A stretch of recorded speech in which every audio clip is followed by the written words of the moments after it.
Welcome to the April 8th Select Board meeting. We'll call the meeting to order. First order of business is approve the minutes from February 24th. Motion to approve the minutes. Second. All those in favor? Okay, motion to approve March 3rd emergency meeting minutes. Second? Second. Seconded. All those in favor?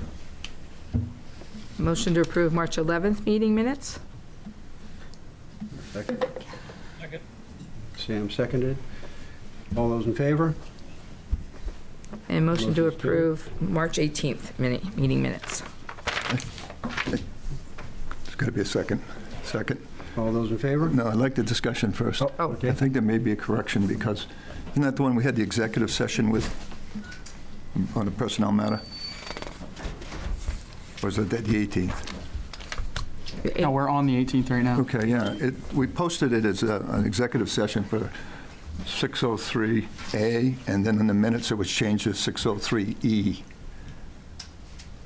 So that's different than what we posted on the agenda.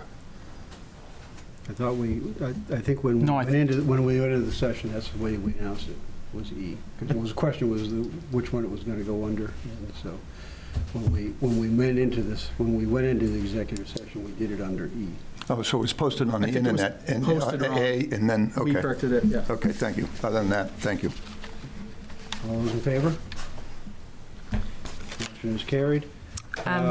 Sorry. Because of the weather tonight, we've got Nathan out there doing plowing instead of being here. So I'm going to request a motion to table 3G until the next meeting. Okay. 3G is consideration of traffic calming signs. All right. Is there a motion? Oh, a motion to table G, consideration of traffic calming signs. Second. All those in favor? We'll pick that up on the May meeting. All right, you want to do A? Yep. All right, motion to go in executive session, discussion of personnel matters pursuant to MRSA 1, Section 4056A. Second. All those in favor? Okay, we'll go into executive session. What we're going to do, unfortunately, because of the number of the people that are going to be in the executive session, we're going to ask anyone that's not going to be involved in it either to go into the back room or go back, sit in your cars, and then we'll let people know when that's concluded. And there's a table in the back room too for anybody that doesn't know. But the budget finance is going to be out here, Yeah. and Yeah, the but- select board's going to be out here. When you're back there, can you see what's in here at that table? No, because there'll be a... You can see, but they can't hear. Okay. Yes. So, And any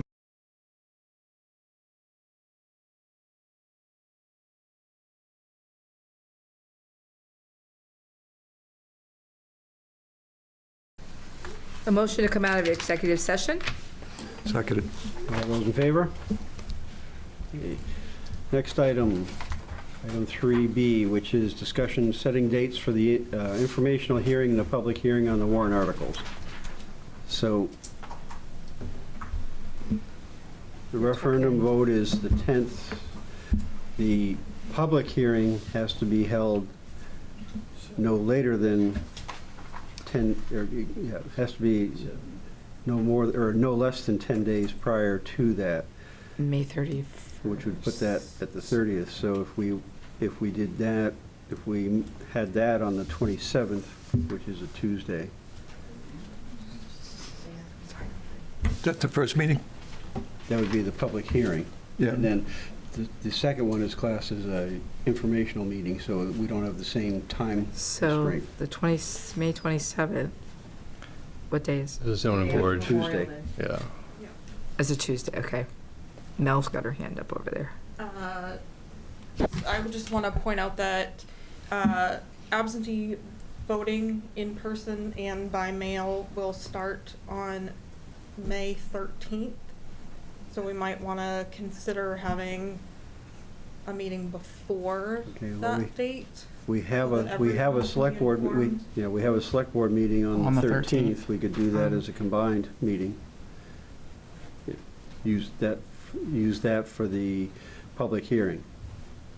Yep, I could I mean, if we have it that day, my staff can make sure that everybody who takes the ballot out that day is informed about the meeting, if you have the public. That's the first day it can go out? Night, yeah. Okay. Yep. 13th? So why You don't say we, 13th? 13th?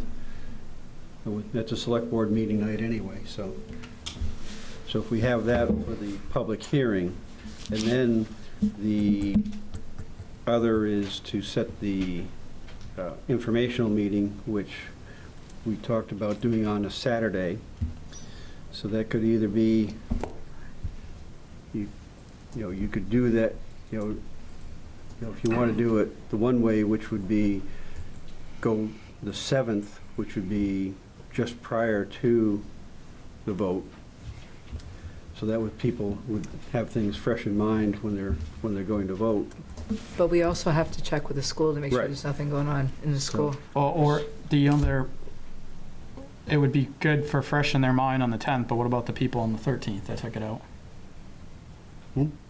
The people that took out, The people that took it on if the they- 13th, if they'd have to People wait that till took the it out, 7th. take it out on the 13th, if they're advised that, we're going to have that public hearing that night, That night. they can ask any questions that night before they Right. before they. Yeah, send in their I'm just saying if anything new came up on the other meeting, then, Well, we wouldn't be We changing. can't change any. I'm not saying Right. change the warrants, I'm just saying the discussion is not gonna be identical, or it would be kind of a Well, boring meeting. then they'd have to Might watch as well both. might as well just record it. Well, we are going to Well, record it it. will be recorded. What I'm saying is, if you're having the exact same meeting, you might as well just replay it. There won't be The point of exact- 2 meetings is that you're gonna have different people. No, you'll I have realize. Derek's you'll have saying different if- questions. What I'm saying is, if you have a different meeting, and there are different responses and different topics Well, brought then- up, then then they those have- people that voted between the 13th and the 7th may be mad that they voted early because they didn't go to that meeting. They could drop it off if they wanted to after that meeting. They could vote after that meeting. That's their choice. But I like the idea of that Saturday before. I'm just bringing up, I could care less when it is. I'm just letting you all So why don't know we that that is a tentatively set it for possibility that that? somebody's going to be upset. Hmm? When you say Saturday before? The Saturday, that would be the June 7th. Yeah, if the school's If the school's available. available, so check and see if, That's gonna stretch me and my Oh, staff no. real thin. Yeah. That's really not fair to me and my staff. So you would prefer the Saturday before? I would Giving you keep the it 10 in May. days? so the 31st? I think the earlier in May, the better, honestly. Well, why don't we tentatively set the 31st and check the school, make sure that's available. If we have to shift it, then we would shift it to that week before. How much time does that So give see you? if it's available. both Memorial Day weekend is May 24th 31st, isn't The it? 24th Yes. and the 31st. No. Yeah. Good luck with that. Yeah, the 24th is probably not a good one because that's. Oh, Saturday's going to be. But the 31st, see if that's available. The 31st is Memorial Day, Memorial Weekend, though. No, Memorial Weekend is the 24th. Memorial Day is the 26th. Oh, okay. So And that's the I- 24th? I know I'm not going to be around the 31st, but that doesn't matter.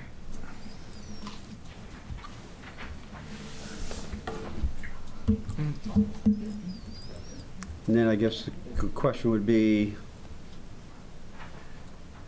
timing-wise, do you want to do like a 10 o'clock? May. There's a lot of baseball games going on. Or do you want to go a little bit later than that? Field hockey. I mean, I'm thinking the earlier in the day you go, the better off you're. Yeah, I'd say Probably better 10 off. o'clock sounds good. I'm going to be hard pressed on a Saturday to make it. I have I can't. 17,000 travel things, but I can try. So you just let me know when. So, We might not even be able to get to school, but at least start to get a date and a time. Peter would like to speak on it. Mel, are you going to reach out for the school, or is Joe going to reach out for the school? I have the contact for the school, I can do that. Okay, thanks.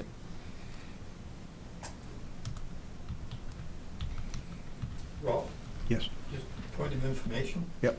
Can you describe the difference? Go up to the between- podium. They can't hear you. Sorry.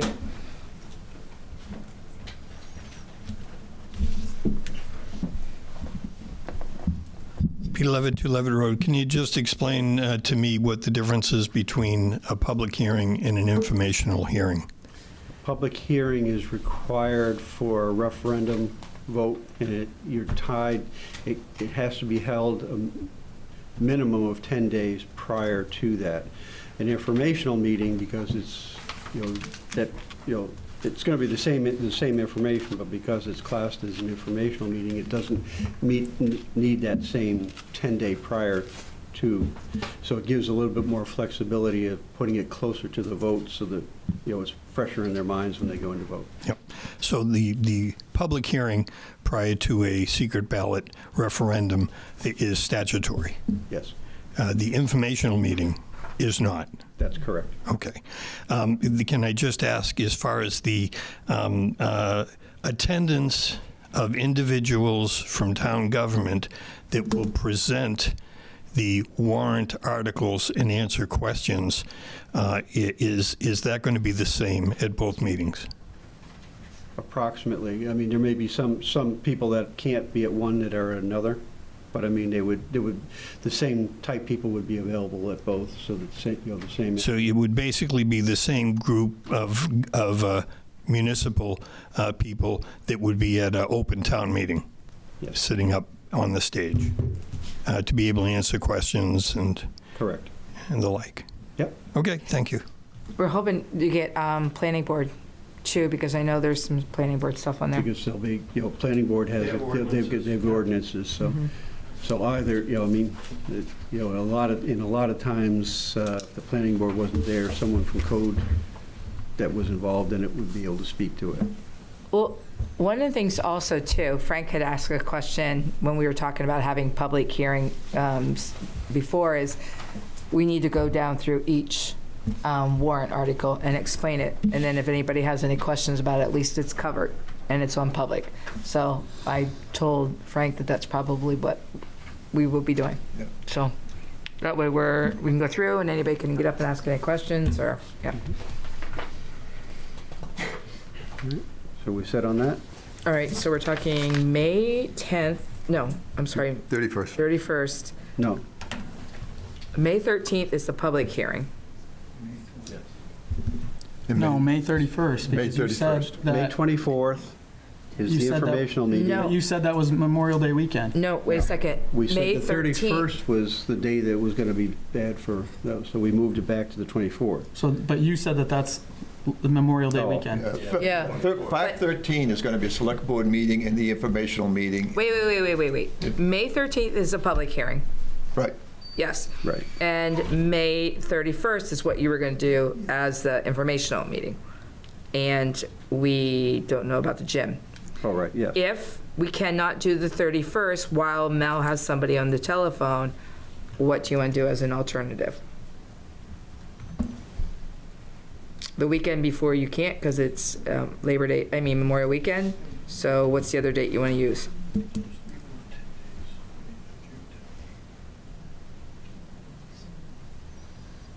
Then you'd have to go back to the 17th. Yep, so if we can't get the 31st, then the 17th of May, because if we're going to have it on a Saturday. Plan B. Plan B is the 17th. Yep. I do have one more question, just because I have too many questions in my brain, and that is, when's the last day you can turn in an absentee ballot? You can turn in an absentee ballot up until 8 p.m. on election day. Oh, The last day that you can take out an absentee ballot is, that's a great question, Thursday, June 5th. June 5th, last day Yes. to take out. The restaurant closes, and you can drop it off the day of the election. You can, yep, drop it off up to 8 o'clock on the day of. Thank you. Thank you. Okay, next item, consideration of business liquor license application, Top Shelf Catering. What do we have on that? Hopefully it's not the guys that just left. Oh, there's Julie Grant's right there in the top right-hand corner. I think they're on Zoom. Top right-hand corner. Okay, yep. All right. Can you tell us about it? About what you guys are going to do? Yeah, so I actually owned a property in Buxton, Maine, and I've been doing catering for 12 years. And we're just looking to relocate to Raymond. The property that we chose, we felt like it had good road frontage on 302. And what we'll be doing in that property is basically just using it as a catering kitchen. Doing our light prep and stuff there. Okay. Does it require a state inspection? I'm sorry. Yep, it will require a health inspection from the state and then State the liquor liquor license. department also, and fire inspection. So, but all you're doing is prep there, you're not going to be serving there?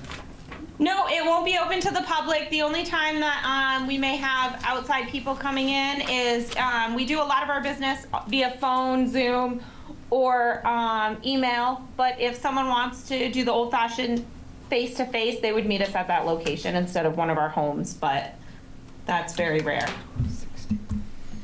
And again, the liquor license from the state is just to qualify and protect, Mobile. so that you go to a home or someplace to serve it. Yep, we go to different venues and serve. We have mobile trailers and stuff. I have 3 horse trailers that are done up as mobile units, and then we have other equipment that we bring and we go to different venues and serve there. And it's the liquor license that we need to hold to be able to do resale elsewhere. Oh, Thank you for. There will be no resale in, well, there may be if we do an event in the town of Raymond, but there will be no resale in our property. So you're going into the old flower you- shop, bees? Yeah, yeah. Okay. Is that out back or in the middle? In the Not middle. between No, that's on Rock- the end. It's the far- very end. right in. Yes. it Oh, that's used the to be a red florist. building. Yeah, Oh, sorry. It used right to be a next to the florist. barber shop. Yeah, I thought I was over at the gray building. Gotcha. Okay. So Wayne, have you done the inspection yet? No, Mr. Chairman, we haven't done the inspection yet. We have been working with the applicants to get them ready for the inspection, and that should be happening very soon. So I don't anticipate any problems based on the work that we've been doing with the applicants. Right, I'd like to make a motion to approve the Top Shelf Catering LLC contingent based on the state health inspection, state liquor license, and Wayne's fire marshals. Second. Questions? Discussion? All those in favor? Thank you for choosing Raymond. Thank you. Thank you. Thank Thank you you. for having us. Don't do that. Okay, next item, consideration of business license application for Griffith Griffith. Enterprises LLC.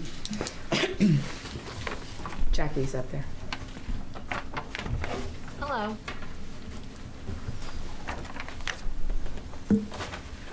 Hi. Is she there? Hold on. Yeah, she's there. I'm here. Oh, okay. So what's the business? Yes, so we are just looking to, we're adding a couple washers and dryers to wash and dry our linens that we rent out to our vacation renters from Crane Real Estate. Oh, cool. It is cool. So it's going to operate as a laundromat, essentially. Well, yeah, but on a very, very small Yeah. level. But just for the It's people that are not for the renting. public. Yeah. Oh, it's not for the public, it's just for you guys? It's just for us, yeah. And A it's place in- to house our linens and wash and fold them. And it's in Cranen, correct? No, it's across the street. It's actually I know, the address is wrong. It's All right. actually across the street at the High Wire building. Oh, okay. Yeah. Sorry. All right. So it's the 1528, not 1539. Yes, correct. And Wayne, does this need an inspection? Yes, it does. And are you set up to do that? Yes, she had to get the fire alarm company to come in and do the annual inspection. That'll be on the 23rd. There's also the equipment that they're going to install, so I anticipate our inspection sometime after the 23rd. Okay. Yep. Hi, Jackie. Hi. Okay, I'd like to make a motion to approve the business license application of Griffith Enterprises LLC, doing business as Crane and Real Estate, contingent based on the fire marshal's inspection. Second. Discussion?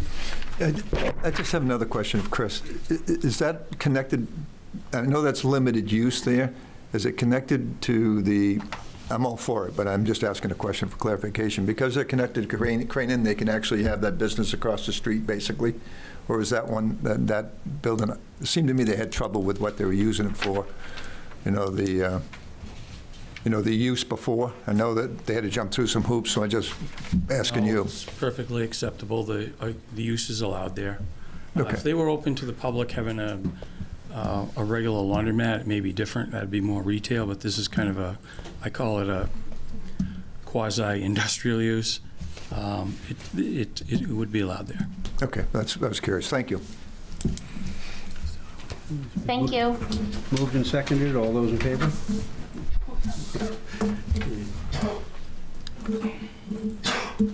Next item, recommendation for the comp plan,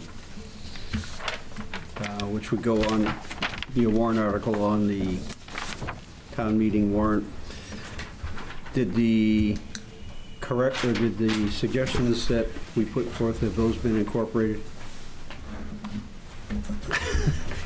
You know the routine. I think you left it up to us. Yeah, basically, what Peter Levitt, 2 Levitt Road, co-chair of the Comprehensive Plan Committee, basically what I circulated at the last Select Board meeting were edits based on direction I got from the Select Board as what they would like to have seen changed. At that point, I did make it clear, as Kayla Gonzalez, who's the other co-chair, made very clear, that from our operational position, turning it over to the Select Board basically ends our activity in that.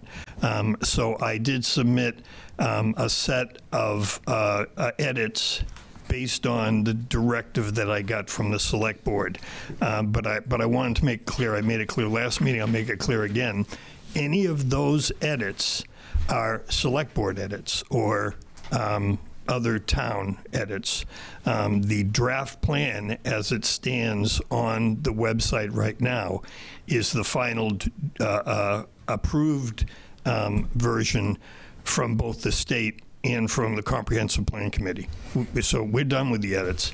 So just to make that clear, so just as an example, the selectmen requested that it would be best to remove the name of organizations. The selectmen also recommended that the plan not include specific projects, but that they be described in general. Correct. And so those are the edits that I submitted to the Select Board. All right, so if you're not changing them on there, so our motion would be essentially to recommend as amended. I guess the motion would be that, or the first thing to do would probably be to contact IT here, because my understanding is they or the town clerk basically have control and ownership over the draft plan as it stands right now. So any editing to be done, if it's not the town clerk, then I was told that it was turned over to IT. That would be Kevin. Okay. So though that's where the edits would be made based on what you feel as a select board should be made, and then that draft should be posted for review for the warrant. Oh. That's my understanding. Wait, we haven't made any other changes, so the changes that we put in, you guys already made? And No. then you gave it back? No. What I did is, as a courtesy, once I received the email from the chair of the select board saying that the plan had been reviewed by the select board, And what I also requested is that there be input, and all of this was through the former town manager, that the information would funnel to her. And so any edits from the select board, any edits from planning board, from code enforcement, all who are impacted by the comprehensive plan, be submitted to the town manager. The town manager basically put all of those edits together, and that's what the select board would use to determine what recommended edits needed to take place, since we've turned it over to the select board. And my understanding, if I just say a little bit more, my understanding as far as the statute, as far as the state's concerned, involving comprehensive plans, is that once the selectmen approve, even prior to the vote at town meeting, once the selectmen approve that version of the comprehensive plan, the state components are in force. That's my understanding. Just to say they get the state, what? The state components of the plan, which no one can change, Right, which, are in force once the select board approves the final version to go to the town meeting.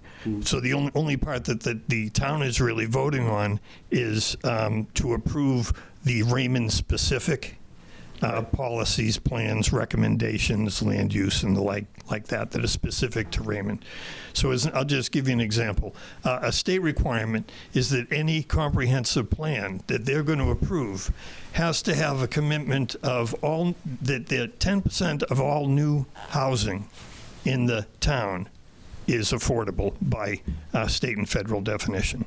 That's not something that the Comprehensive Plan Committee put in there. That is something that's a state requirement.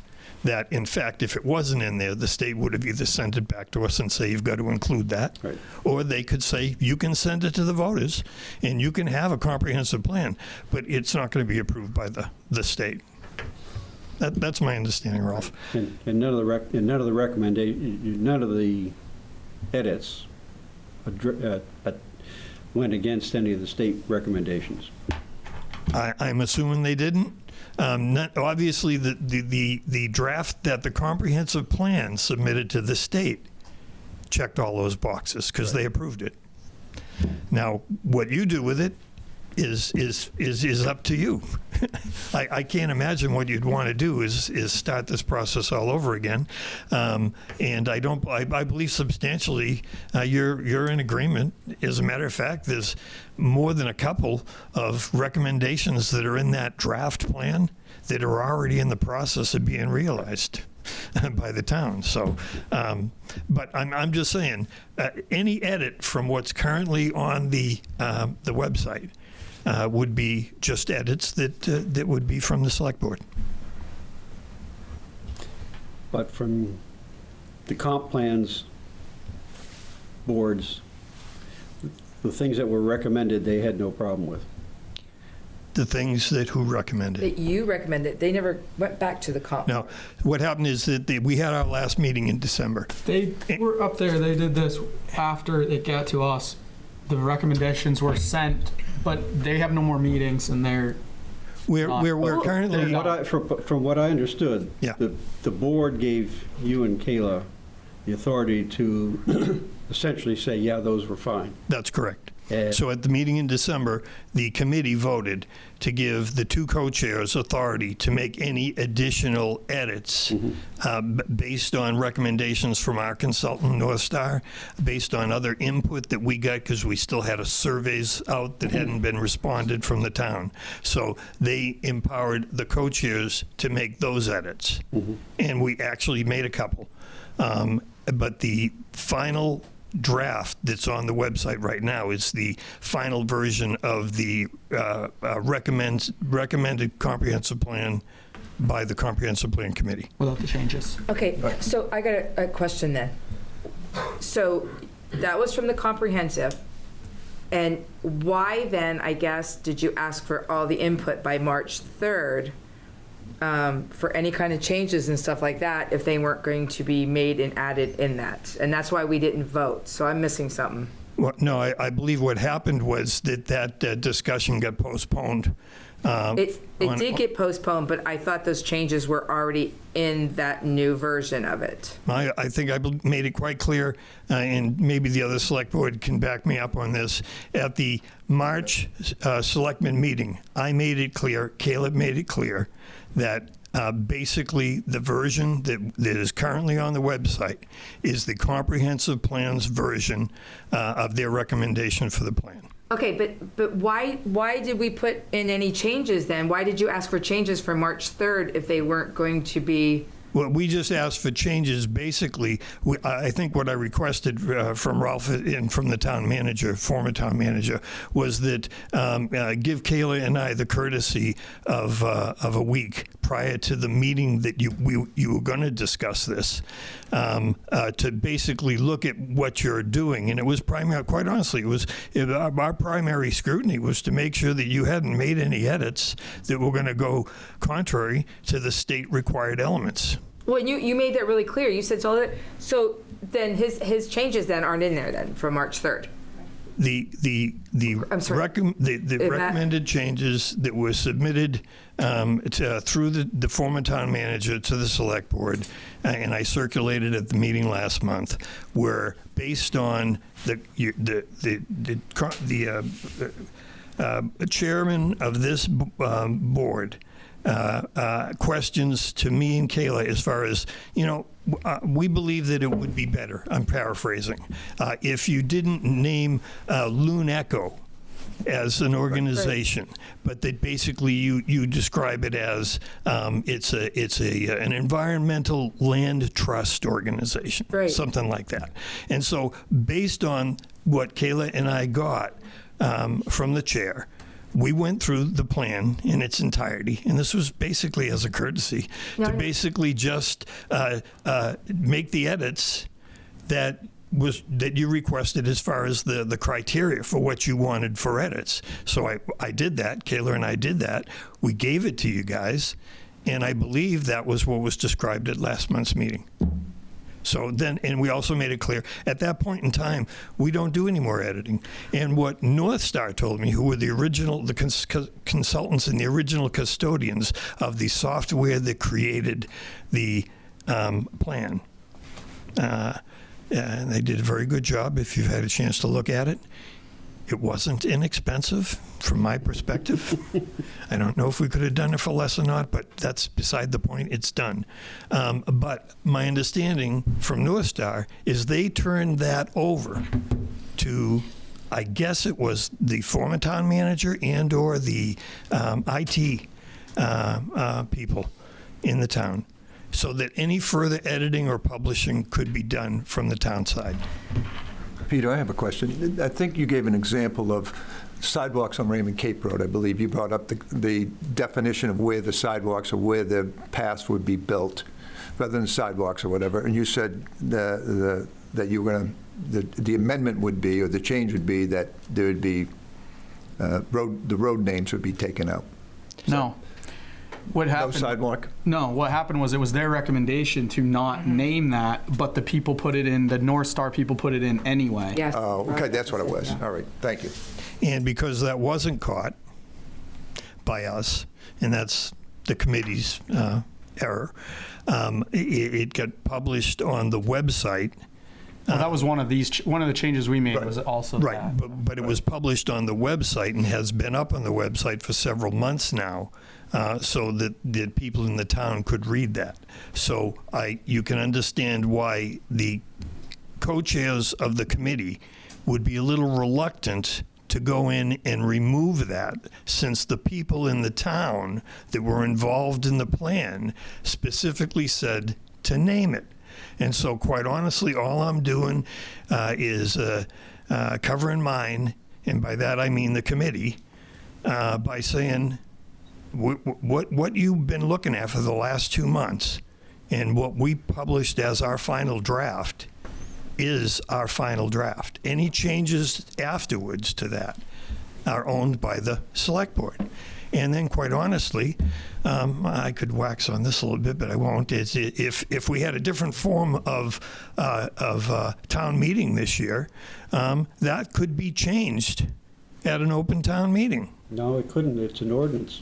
It's not an ordinance. Comp plan is not an ordinance? It's not. It has no legal standing. It is basically a guideline. So, I mean, and we could argue that, but I guess the bottom line being that it isn't going to be changed from the committee at this point, because last month I think as Selectman Ray said, last month we made it abundantly clear that we're done with it. What's posted is what it is, and I'm not telling you that it's not a bad idea to not be as specific about things like saying as a high priority, we're going to build a sidewalk the length of Raymond Cape. I know. Rather than state, what we want to do. If you guys didn't want it in there, some of the townspeople obviously didn't want it in there. It got sent out. And no, the bottom line is. And North Point, whatever their name is, North Star approved it and then sent it back, and then we caught it then. We would still have the ability to change it. You still have the ability to change it. That's what I'm saying. All I'm saying, and that's basically not a recommendation, but an example that I use based on the guidelines I was given by the Select Board for what they would like to see for edits. The bottom line being, I don't want to belabor this, but the bottom line being, the reason initially that Raymond Cape got named specifically is because a significant number of residents of the town of Raymond that wanted to get engaged in the comprehensive plan came forward and said that's what they'd like to see. And that's how it got there.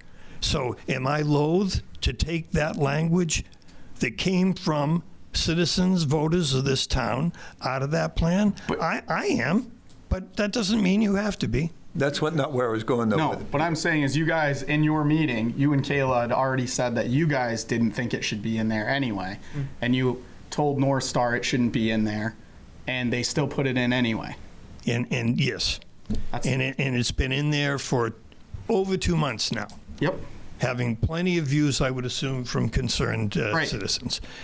That's what we're saying. Since it's been up there, I have received, and there's some other people that have received concerns on that particular one for many different reasons. But and if the Select Board feels that edit should be made and that it should not be named as a high priority, that we build a sidewalk the length of Raymond Cape Road.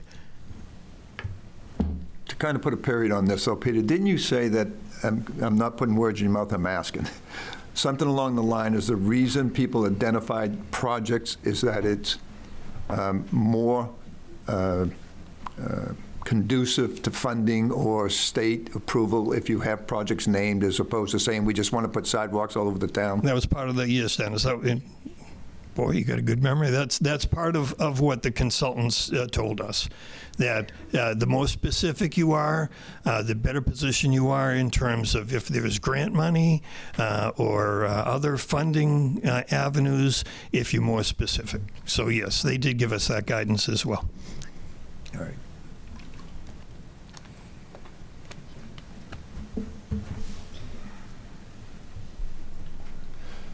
Well, what's our wishes now? I mean, he was clear that he was leaving it intact, and it was up to us or the town In manager. that case, I would say No. that we're not ready to vote on it. No, I guess I wasn't clear on that. I guess we were supposed to get everything back to you, and that would be the last changes of the Select Board looking over it. And then I know that once those changes put in, you guys said that there wasn't anything that was real big to change. It was small enough, it didn't affect any of the state guideline stuff or stuff like that. And most of those comments, I believe, were Rolf's, and that's why I didn't feel with him not being here, it was okay to vote. But I thought that the thing that you had given to us and that was posted on here is what the recommendations are that we would be voting on, is what it is. So to me now, saying that what we did in March 3rd, because you guys gave us a timeline, so you had enough things to look over it, the December one is on there. So I don't know why the Select Board put comments in then. Well, I really don't. We could move on this simply because what both Kayla and Peter told us is the recommendation of the boards can be put in without affecting the state, and we could vote to move that and have it typed up, and there would be the new comp plan. But I thought it was already done. That's what I'm saying, because we came back and met a deadline by having everything We in have by time to March do 3rd. it now, So the and then fact go is- back and vote on it next month. So the issue is, it's That's the not. question. It's not, so the action items is, we need to take that, we need to get those edits done, and then we can, Yep. we can, depending on how quickly they can get done, we can then bring that back up and vote that at the Thursday meeting. Okay, but when are they at, what meeting? Thursday, 1 and 2 days. When we set the warrant articles. Okay. Is that something, so the action item, who's making the edits? Is that, That's the big Town question manager. of the day. Whether Kevin can or whatever, if who's got control of the document. Okay. So we can find out. It's I on can website. I can send you the, where those recommended changes were. okay. Derek, did you send any in? I believe so, yep. Joe, North Star Planning, if you run into a problem, I'm sure they have a copy. Okay. I only have a PDF version. That's all I've ever been given. Okay, and it is on the website. So we'll move that to Thursday.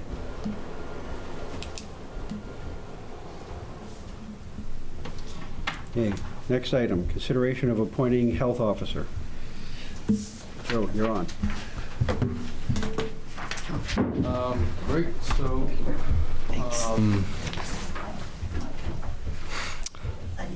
yeah, so this was a recommendation passed on to me for Joseph Bruno to become the health officer for town of Raymond.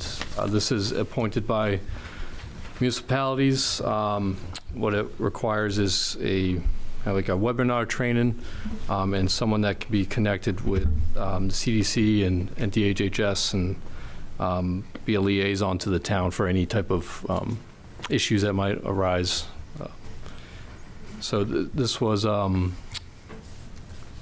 after talking with Joe and his background, he has strong ties with CDC and DHHS, felt comfortable with that recommendation and nominating Joseph Bruno. Could you kind of give us a process, though?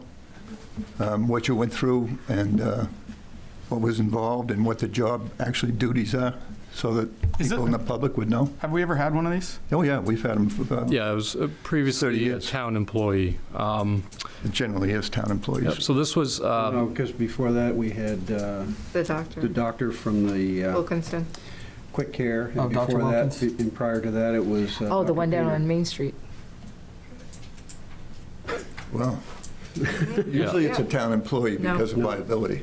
Nope, been No. two doctors. so it does say here that it doesn't, it's not necessarily a town employee. So what's required is a training, is statute once at initial appointment, then again every 3 years upon reappointment. So that's the LHO. There's a specific class through state of Maine that they will take. It's really just a webinar that they go in and read and kind of know the chain of command. And they have a direct line to what the CDC and DHHS are providing for health updates in case of a pandemic or any type of other situation. Well, the reason I say that is there's quite a bit to it, and I just pulled up and had someone pull up the surrounding towns. I'm just going to let you know there's a reason for it. And in Casco, it's the public safety. Wyndham, it's a code officer. Naples, it's a code officer. Gray, The it's code enforcement officer? yes. They have to. There's a lot to the duties. That's why I asked the town manager to say what some of the duties were. So Everything from dumping to dead animals to filth in a house to, So it says COVID. here on the LHO website that they work closely with municipal employees such as code enforcement and other town just lost it here, but other town municipal employees that would deal with health, fire, safety. So it doesn't look like it necessarily has to be a town employee. Did you reach out to the employee show to see if anyone was interested? No, this was in process prior to me coming in here. So this is an agenda item that was on there, and then I've taken on. So I don't know what was done prior to this. Yeah, you don't, yeah, it's your choice. So. Well, it is, but I'm pointing out that everyone around us, it is town employees, as was ours. Well, I'm not looking at any other town. I guess I'm looking at Raymond. No, as I say, It was doctors prior before. to Kathy, it was Dr. Wilkes, and prior to him, it was Dr. Painter. Peter, that's who it Yeah, was, I yes. started with Dr. Painter myself when I was chief, Yeah. and we were working with him, and he was working with us at What the. you're looking for, someone that's in the health field that has the access to. Mhm.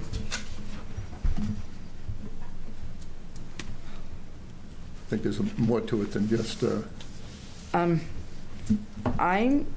you want a motion on this? Yep. I make a motion that we appoint Joe Crocker. No. Joe Crocker. I don't. Second. Can I speak first? Hey, he's a town employee. Take that I'm all back. for it. Can I speak first? Yes, Who's that? it's Wayne. Where? Oh, no. Oh, that's me, Who's yelling out? Bob Wallace. I wanted to ask a question before you made Oh, there he is. a motion about this whole process. Usually we My open it up for question discussions, being, right? Before you make motions to accept or deny or whatever, nothing against Joe Bruno, but is this a paid position from the town of Raymond? It is not. I know our last person was getting a stipend. There was a stipend, okay. Because a municipal employee. So Joe would not be getting a stipend for this. Be volunteer based. You said that was a volunteer basis? God, it's like, you're like the Wizard of Oz, the way you're echoing coming through. He's got a TV on or something. Oh. Is your sound up? So no, there is not, Bob. I'm sorry, I can't hear anything. You're echoing really bad, like the Wizard of Oz. He has some other device that's on, is making the audio loop. Can you turn your TV down? That's probably Off. Does Lori My have TV's hers? off. Does Lori have her Lori. microphone on? No, she doesn't. Do you have your sound on? There, you sound better. Go ahead. No, it's not a paid I position. didn't. I will turn it off now, again. Okay, is that better? Yes, Yes. it is not a paid position. The last position, though, person that had it had a stipend. I don't hear it. No, you can't hear anything? Can you hear Bob? Did you? Well, I'm muted. Nope, you're not. We can hear you, Bob. Maybe you can ask the question, son. Bob, can you Okay. hear me? Ask if he can hear you. We can hear both of you. Yeah. Lori, Okay, can I try? Lori, can you hear me? Yes, I can. Okay, we could hear Bob, everything he was saying, but he apparently can't hear us. Okay, so we'll use my audio. Okay, so there was, last person that had this was being paid a stipend, and Joe Bruno will not be getting a stipend. It's on a volunteer basis.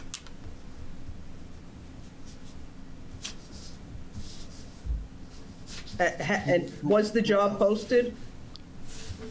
I don't think it needs No. to be. No, Why because wouldn't it's you want the appointed. best candidate?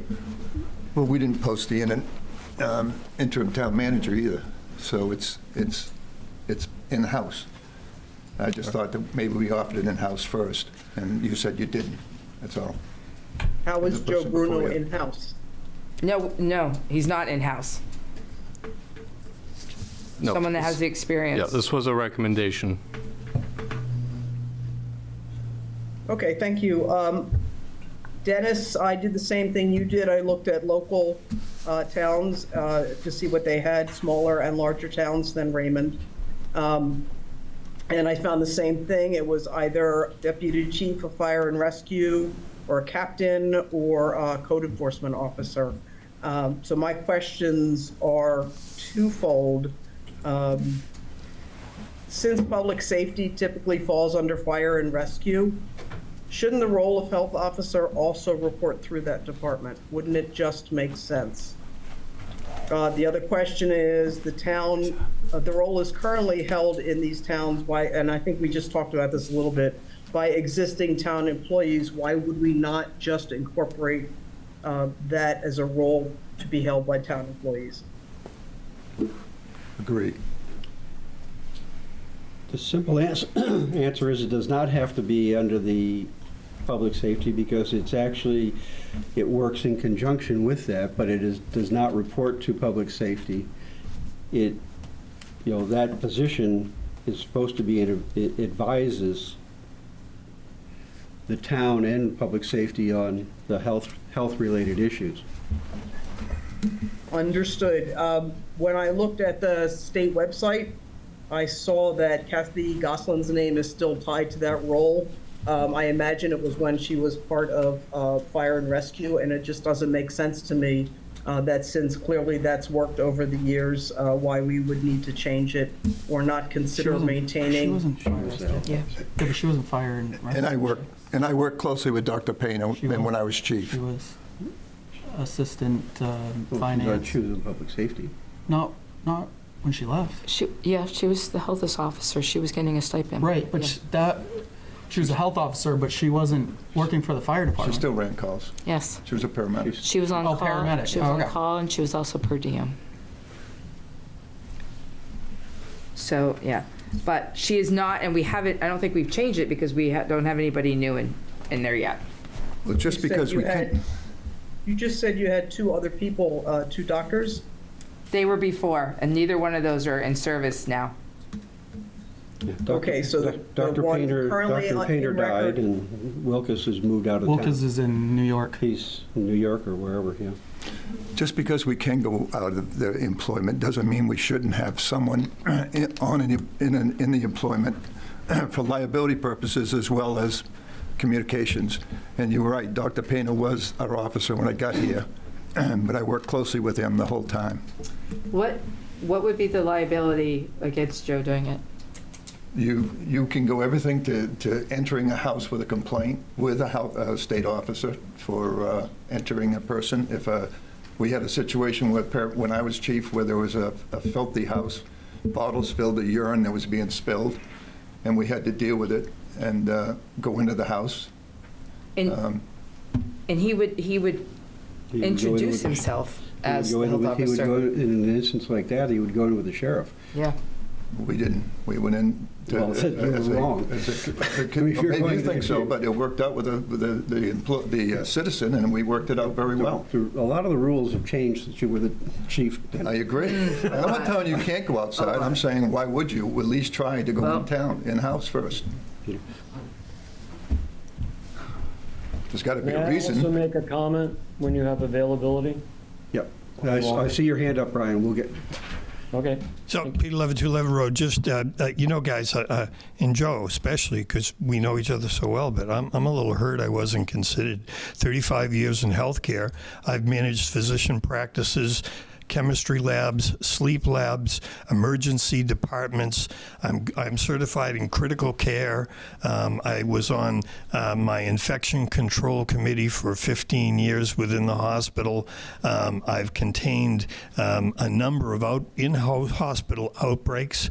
I am well versed in the spread, both airborne and bloodborne pathogens. I mean, I could go on, but I don't need to do that. But I know you're all very familiar with that. I guess it's a little tongue-in-cheek, but I guess the point I'm trying to make is, Joe, this community has a wealth of experience.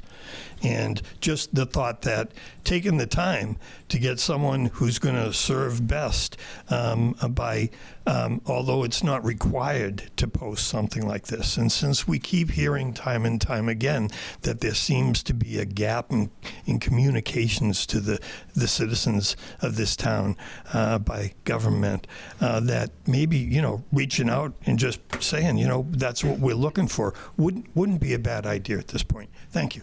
Hold on, while you're up there, do you want it? And would you be volunteer? Yeah, I was listening until I heard stipend. So, No? Okay, well, first off, let's back up. Because one is, to me, but you don't want to do it? No, but Mr. Ray, I think the sense I'm trying to make here is that there's a wealth of expertise in town.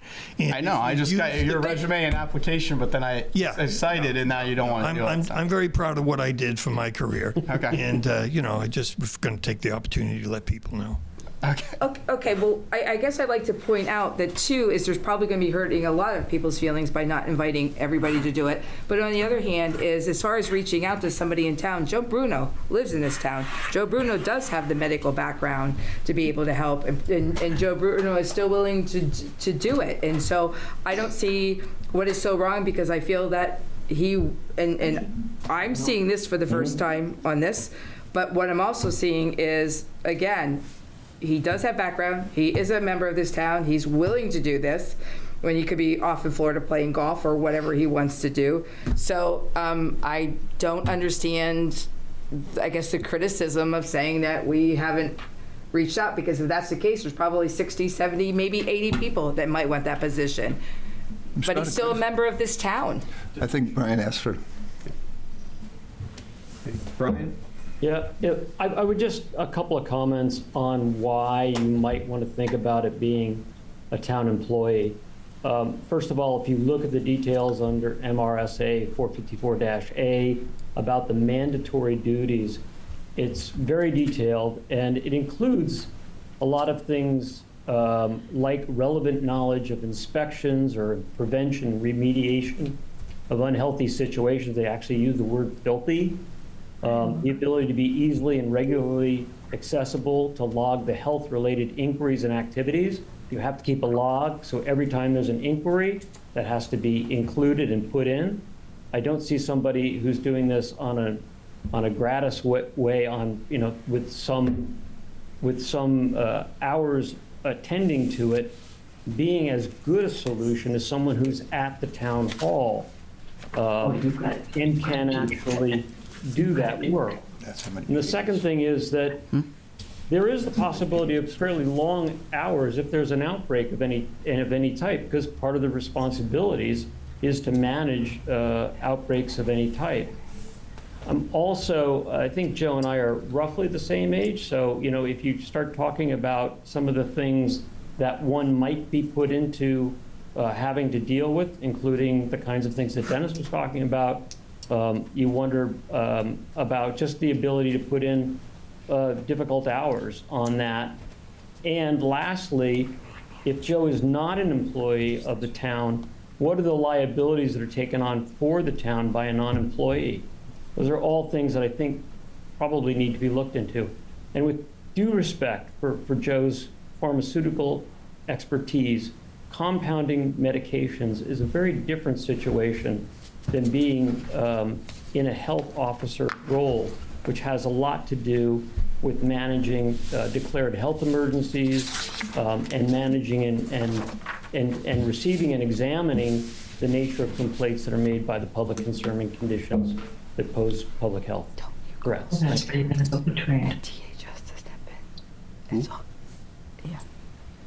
All right. I'm going to put him up. All right.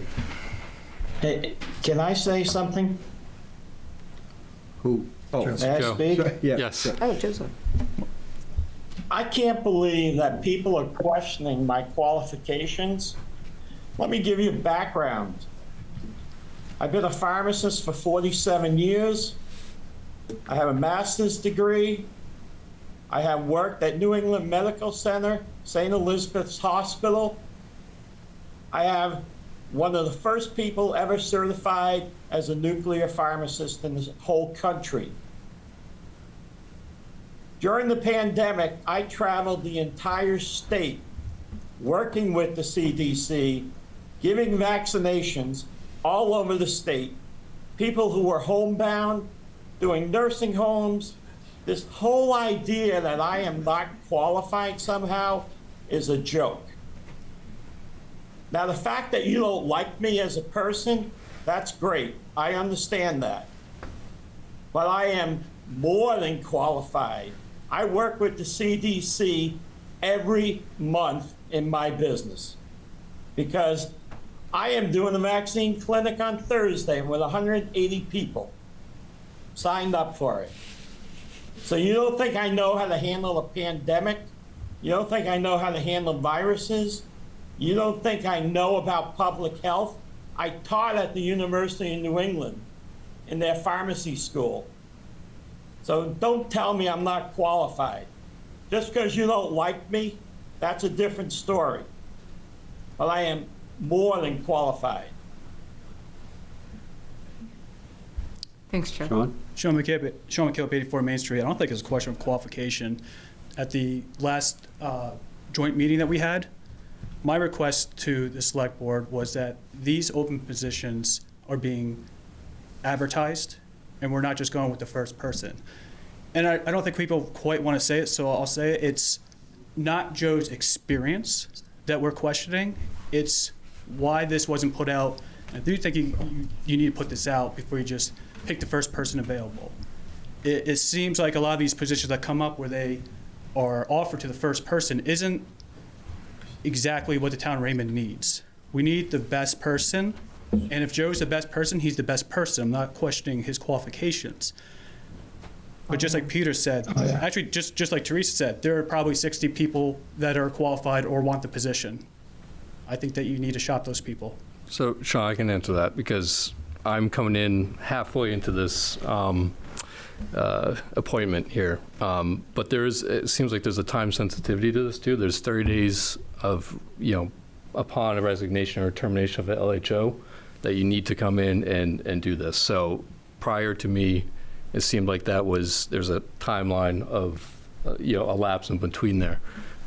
As far as posting it, I'm not sure because it's an appointed kind of liaison thing. So I don't know, if that has to be posted or not because of how time sensitive this is. But this was a recommendation before I got here. So. I'm sitting here smirking only because I'm thinking to myself, you got somebody that's willing to volunteer for this for not even paid to do something like this, and he's getting absolutely crapped on. And I'm putting it out there. I'm not afraid to say, yes, it is. All right, let me speak. You guys have a select board, specifically, not the whole select board, but when you guys put people in these positions, and it's a quick, okay, this is the person, we're voting on this tonight, just on the agenda, I think your consideration for these things is what the town isn't saying is that it seems a little fishy. Oh, what is fishy about this? Fishy is that you have somebody lined up, you've already made the decision on it, and you're not putting it out there because you. And what are we doing wrong? We're not paying them $70,000, $80,000. I don't care about the pay. I just said that it's not a qualification thing. I think it's that you aren't putting these things out there in general, and I think that the town has a problem with it. I've got a problem with it, not just for this position, but in general. The town wants us to make sure that positions are filled and whatnot. We have someone that's stepped up and said they're willing to take the position, and therefore we're acting on that. And the intent, we would then appoint him to that position. Okay. It's you guys get upset with us when we come up and we speak. You don't listen to us, though. Oh, we listen. We listen. Okay. Yes. You listen. And you know what? Make your own decision. That's the responsibility of your board. But we are coming up with suggestions because this is not the first time we come up and said, hey, why aren't you putting this out there? You said, well, I mean, you guys made your decision. And I don't think that's fair for the town. But we don't always take your suggestions. And then I guess it gets thrown back in our face. My face will say, not ours, that we made the wrong decision. And yes, it does. It does. You and I, remember we talked about this? There's a wall. You give me your side, and then when I try to explain, you tell me I'm not listening to you. We've had these conversations, Sean. I say we move Teresa, this this subject. is not about you and me. This is about... No, it's not. You're right. Okay, then stop. Okay. Stop. No. All right. Let him finish. No, you zip. Okay. Okay. Everybody You know what? calm. I'm done.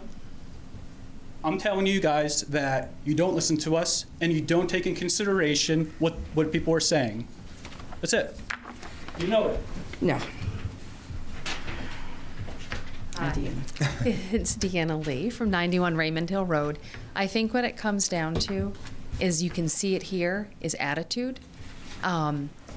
I just hear it. And I think that we've had some people who are on Zoom that have mentioned something because they're also noticing it.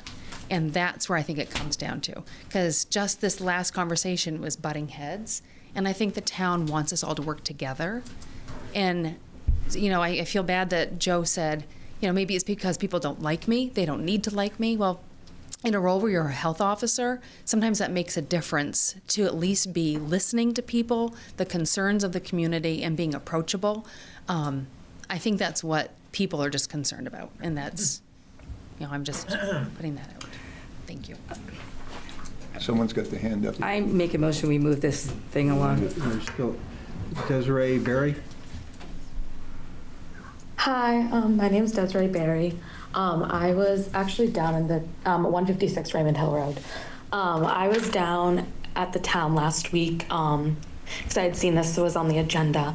And our previous public health officer, I'd reached out to her multiple times. I have a master's in public health.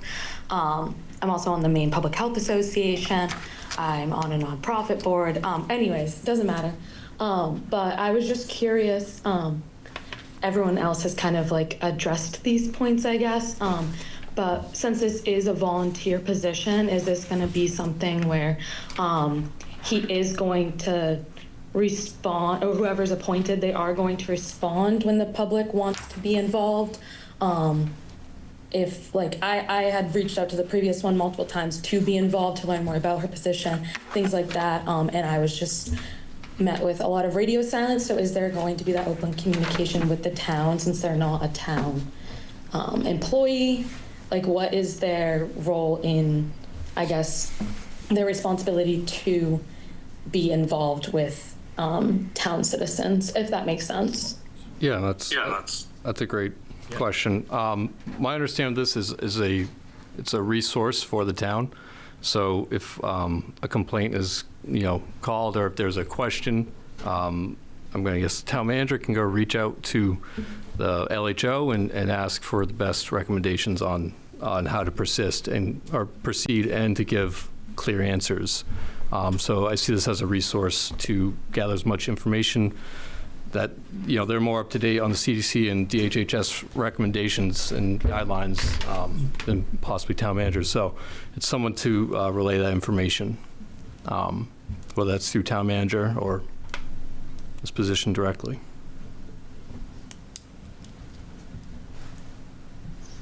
Other questions? Is there a motion? Yep, I make a motion to appoint Joe Bruno as the health officer. Second? I will second that, and let me say, You froze. we're fortunate to have his willingness to serve. We know him and stand up for the town. So, yes, I second that motion. Any discussion? Those in favor? Opposed? And you're abstaining? Motion is carried. Next item, discussion of citizens' petition regarding short-term rentals.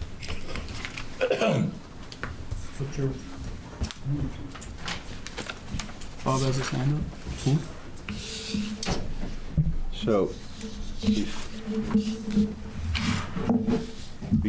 before we get too far into this, I need to ask a couple of questions to Mo. Number one, were the signatures all certified, and was the petition, did it have the proper information as far as the warrant article or the ordinance as presented being attached to that and signed for that at the time of the petition? Could you restate your question? I'm not sure I followed it.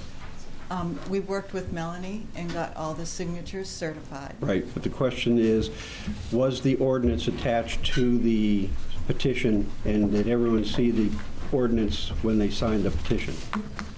We had the petition available. The question on the petition was that we had created a sample draft of an ordinance that we wanted to take to the Board of Selectmen.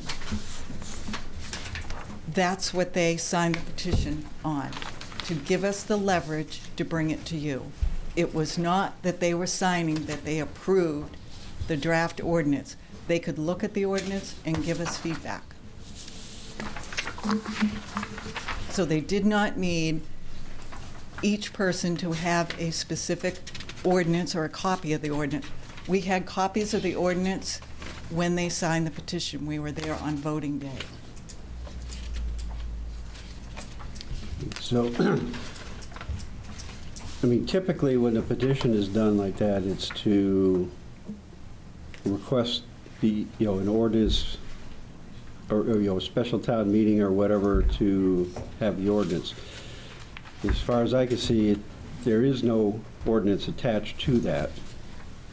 That would have been, so from that standpoint, there wouldn't be in a position There was an ordinance drafts that were available. But People could a take draft, them. the problem you get into, a draft is not sufficient for an ordinance to be passed by the town. It has to, it has to be able to go through the reviews and things like that. So if it's in a draft state, it's not, for lack of a better way, not ready for prime time. Votes on it anyways. So it would always be a draft until it is approved. Correct? I guess the question would be, if you had the petition with the draft ordinance, and people were signing the petition, did you make changes to the petition ordinance after people signed it? Yes, and we told them that we probably would based on their feedback. The petition, as I said, the petition was to bring it, a sample to the board. It wasn't that they were signing off on that draft. They were signing off on the fact that we had a draft and we wanted to bring it to the board. That's what we were signing. We were having them sign. So I'm sorry, so say signer number 5 signed it, and then signer 13 had something different and didn't agree with what maybe number 5 wanted changed. So what's happening is you were making changes to the... We had one draft when they were signing the petition. But you said you made changes to that. Based on feedback that we got either... From all of them?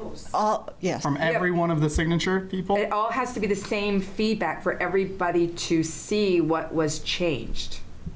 So you're changing what they read. Available to them. We got feedback from the community on different aspects. From all the people that signed the original one? I think is what she's asking. I don't know where you're getting that every single person that How many signatures did you get on the election day? We had over 290. So what I'm saying is, or what she's asking is, did 290 people see the revised changes and then either re-sign or agree to it? They didn't re-sign, correct? That's not what we asked them. We didn't ask them to sign off on that specific ordinance. We said, could you look at this draft? We would like to take the idea of an ordinance to the Board of Selectmen. That's what they asked, that's what they were signing. Look at this draft, is this something you're interested in? We want to take this to the Board of Selectmen to move it forward. Let me ask a question. And then we made changes based on feedback that we got. The changes went on our website. We have line item where everything is changed, and we have gone out to the community to say, any changes were made, here's the original, here's the next version, here's the one that's line item out. Wouldn't this go to the planning board?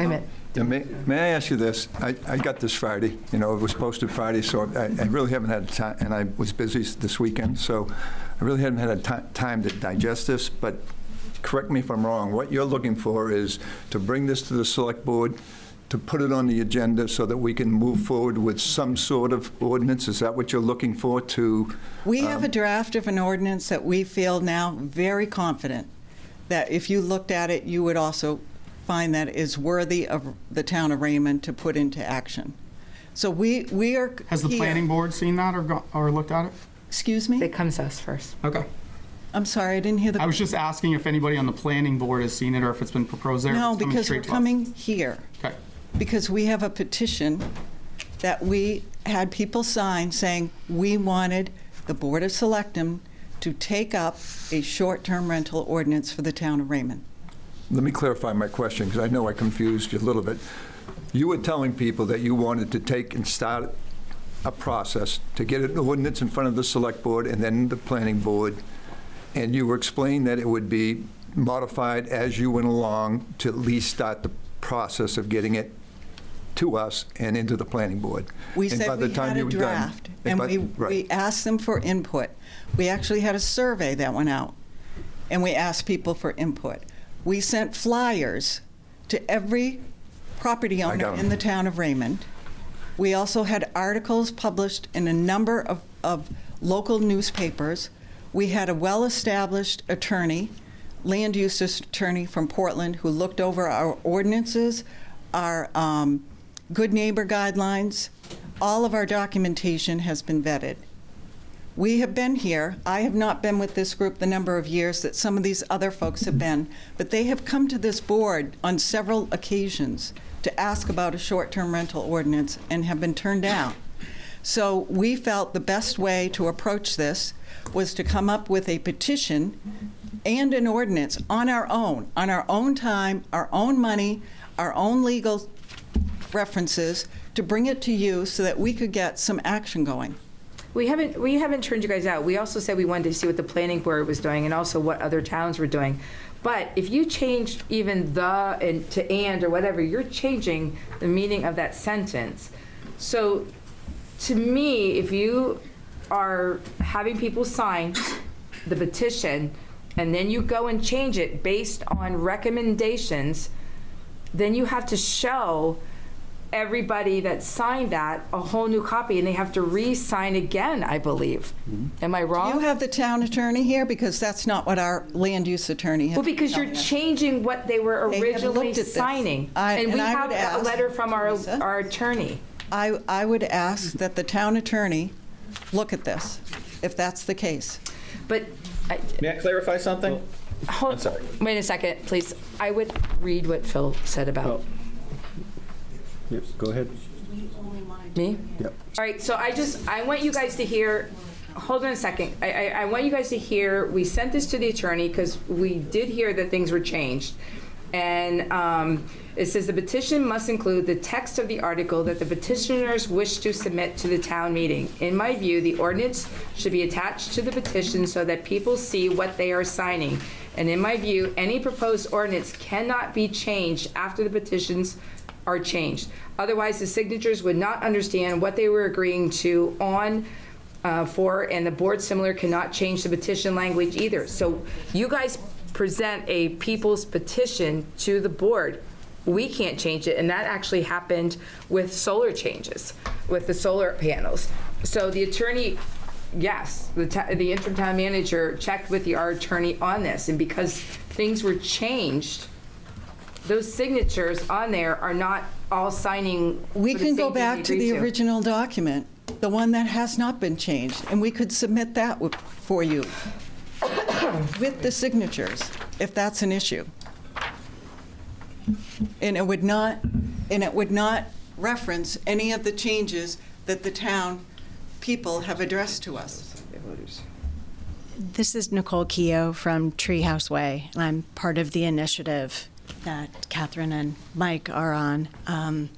And when we went in front of the public on voting day for the signature petition, it wasn't for full agreement and approval of the ordinance that was presented.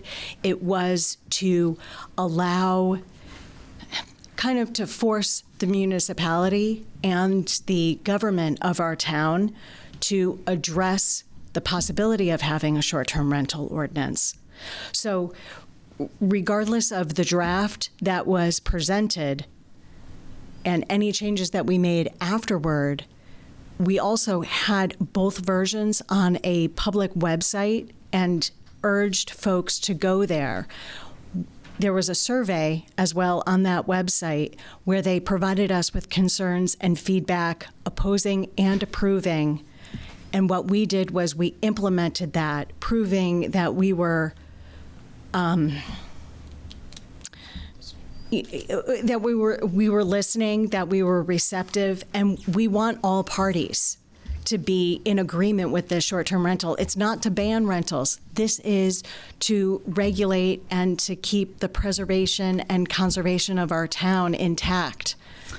So I mean, I'm not for or against them. Yeah. Here's the other issue that I think we have too, and correct me if I'm wrong, and Chris can correct this too, is we don't have people here enforcing the issues. Like if they're really loud, do you know what I mean, next door, that to me would be a civil issue that you would have to call the sheriff, and it wouldn't be like a code issue. Are you disagreeing? I do disagree, because if there was an ordinance, part of the ordinance would provide the authorities and who to call when situations occur.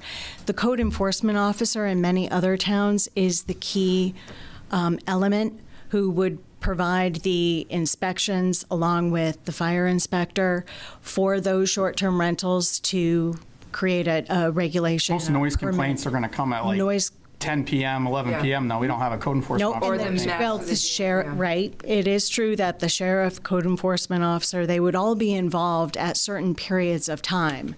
And it is part of the ordinance, it's part of the Good Neighbor guideline. Do we have a petition? No. Is this petition, because I think there's some confusion here, you're not petitioning to have your current draft policy be placed on the warrant. I believe what you're describing are the rules of getting a citizen position like the solar issue on the warrant without the selectman's endorsement. But that's not what they're asking here. If I read this agenda item, it's consideration of, what is it? Lost it now. Discussion. A citizen petition regarding short-term rentals. As an example, and Mr. Chair, correct me if I'm wrong, but if I write or I go to the select board as an individual citizen, and I can request that you put on your agenda a consideration of a process or a policy that I would like to see. Correct. You don't have to approve that, but I have the right to go as an individual. Therefore, these individuals went out and got 200 signatures of people that basically, regardless of asking whether or not it was revised after the fourth signature or not, that's irrelevant. The question was, do you want this issue brought to the select board? And rather than have the force of one citizen doing it, I believe you went out and got 200. 296. 296, I stand So corrected. what does the actual, where's the actual petition? That is not part of, that's the. Where is it? It was submitted to the town clerk on February 19th. She vetted all of the signatures. So the original was presented to the town hall. Okay. So I'm trying to look back to the. You do have someone on Zoom as well. Very good. I don't. David. Yeah. David? Yes, okay. So if I can, maybe I can add some clarification here. So who are you? We had an original. Who is he? Where is he from? Who are you? Oh, sorry, David Brockview, 33 Baxter Road. It's a camp, but I live in Massachusetts. So I don't know if you have to give me special permission or whatever, but I'm sure my colleagues will vouch for me. So. You're not a town resident? Correct. Okay, so. Okay, that's what we're trying to figure out. We would, so it would require a vote to allow a non-resident to speak. A motion to allow them to speak. Yeah. Second. All those We're in the favor? middle of it now. Okay. I'm looking for the petition. Okay, so what we did was we submitted the original ordinance. We put it together as a draft. We put a summary, and that is what the people were actually signing on, was the summary. The parts of the document were provided, and then the draft if they wanted to look at it. Or were you signing, was he doing it with you guys? Is that what it is? He didn't sign it. He is a member of our short-term rental initiative. So you guys are all on the same page? You three. Okay, so is he? We were there present Okay. on voting day. He was. And when he's- Speak in the microphone. And when he says we. I think you meant them. Oh, sorry. When he says we, it's loud all you now. guys, right? It's the entire group. No, okay, we didn't know if he was talking opposition or what. That's what I was trying to figure out. It's part of our group. A part of the initiative. Okay, thanks. Sorry. All right. So what they were signing on, what we had in the thing was we would like to present an ordinance, but we just provided a draft. We didn't provide the ordinance, and we provided with a summary of the sections of what of what each section would be about, and that's what people signed off on. So our hope was to come to you with a perfected version and to move that to the town meeting. So what we did was we went back, we got input from the townspeople, we perfected it, and that's what we would like to present. We don't have to, we have the signatures to present the original copy, but I'm sure we could all agree we would rather have something that's been somewhat vetted. And that's what we're hoping to do, is provide the town with something that's been vetted, rather than the original copy, which was, prior to any heavy feedback. So we took that heavy feedback from the town and we made some changes that we think improved the actual product. Okay, so here's where the issues are. So you've got a petition that your intent was that, this is what we want and it can go to a town meeting. The issue is it can't, because it's incomplete and it doesn't meet the requirements. It doesn't meet all the requirements to be able to go as a clean document to be voted on at town meeting.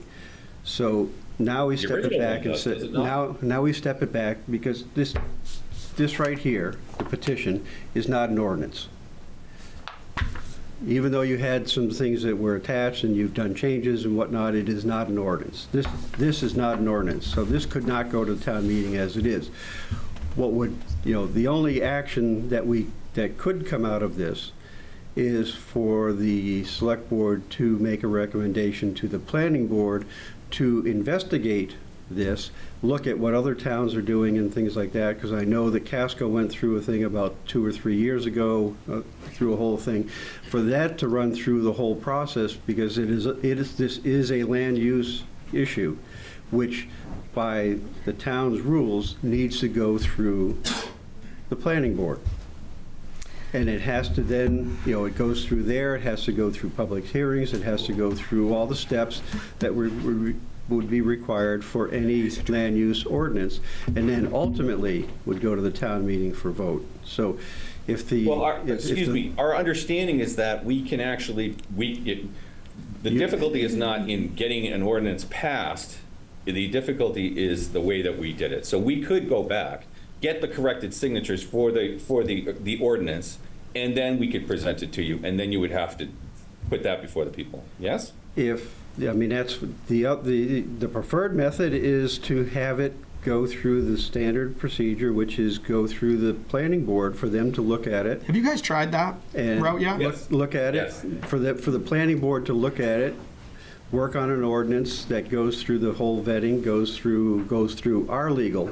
Because I can tell you went through, it's all well and good that you went through an attorney and whatnot, but I'll tell you what, he's not going to represent us for free if someone challenges it. Our attorney is going to do it, so it's going to go through our attorney to get vetted, because unless your attorney is going to say, I will defend you for the next 50 years for free, which there's none in the world that'll do that. So, absent that, it has to go. It's got to go through our lawyer, because he's the one that's going to defend it when a challenge comes up, and you can be darn well sure that a challenge is going to come up. We understand that. However, that's not what the state law says about actually getting an ordinance passed. We're within our rights to do this the way that we're doing it. And the reason we're doing it is because we got shot down so many times by this board. So we're trying to. No. Which board is it? The planning board or the select board? Let's step that back. The board never shot you down. The question that was always asked when there was a noise issue was, did you call the sheriff? And the answer was always no. So, you need an ordinance that is also enforceable. And, that requires a number of different areas as far as financing and things like that. Because if a complaint comes in and you're going to take this to certain levels, you're going to take rights away from somebody else, it has to have gone through certain steps. And at the end of the day, the town lawyer is the one that's going to have to defend that. And if he had if he hasn't seen the ordinance, it hasn't had any input on it, he's going to, you're already starting off from a bad spot. We fully appreciate that he's going to have to take a look at it. But I think the question now is, are we going to, ask you to go forward with the original ordinance, or are we going to find some way to compromise and get something that works for everybody? Well, we can't go through with the petition itself from the ordinance standpoint is defective, so we can't, so that's a non-starter. The issue is, do we as a board want to make a recommendation to the planning board to take a look at that? That is the appropriate action at this point. And I'll make the motion to Well, do just wait. that. I guess I still want to ask another question on that, because I know for the solar panels, they are doing that now. They are looking at it compared to commercial, compared to individual use. But I know that we can't do an ordinance, so I guess I don't understand why we're saying two getting shot down. But have you guys literally going to the planning board and talk to them? So may I? Yes. Mike Richmond, 15 Cedar Lane. And Mr. Chair, I'd like to say as respectfully as I can, the reason we've gone this way, I have stood here 2 times in the last 3 years, different faces, so this is not against you, previous boards, right? And was completely shot down. I asked if we could bring it to the planning board. I was on the planning board at the time, so I know the system in place, right? And was shot down. Said, can we bring this to the next step? Absolutely not. We came up again about a year later. Absolutely not. Mike, So we is as it a Mike? group, yes? All right, just so you know, 295 signatures is impressive. I think the board is going to probably move in that direction. It's a lot of work to hear from the people who don't come in here. And I, for one, was about to make the motion to forward it to the planning board, and we'll see how everyone feels. I think this board has been very liberal with letting people speak that aren't residents. I think I just got this Friday. Yeah. It's a lot to read. You did a lot of work. I appreciate that. I don't see anything wrong at all in saying this is an issue that's a hot issue. It may be a bad issue, but it starts in the planning board. And why don't we put it with the group that is appointed to deal with this sort of thing? I guess I'm a little confused. If you've been doing it for 2 or 3 years and you were on the planning board, how come it didn't go through the planning board or try to get raised at the planning board? I've brought it up, tried to be respectful, right? Try to, keep boundaries. Here or the planning board? Was told I had to come to the Board of Selectmen first, as, you need to direct it to them. I did that on 2 separate occasions. And was never allowed to go to the planning board. That's all we wanted.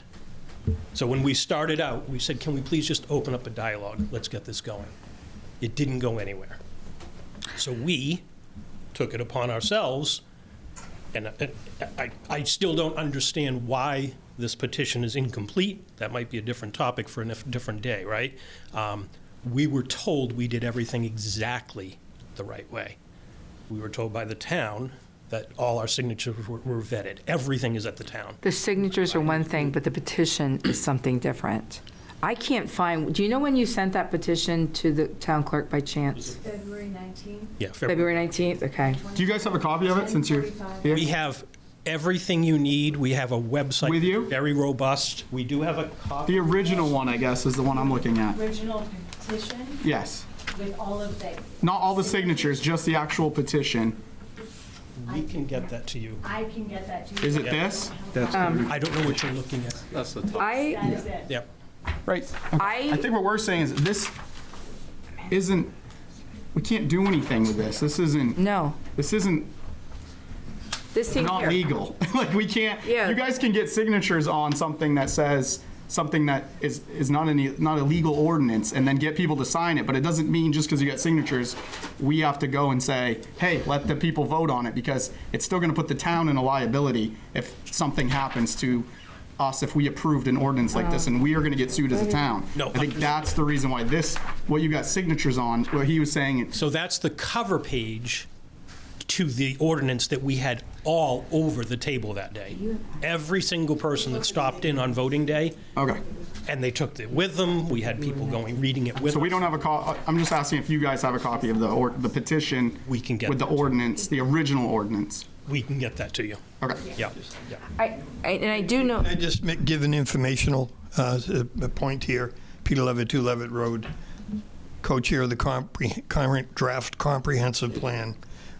Page of that draft comprehensive plan as it stands now, page 1-51, future land use policy 2E, register and regulate short-term rentals.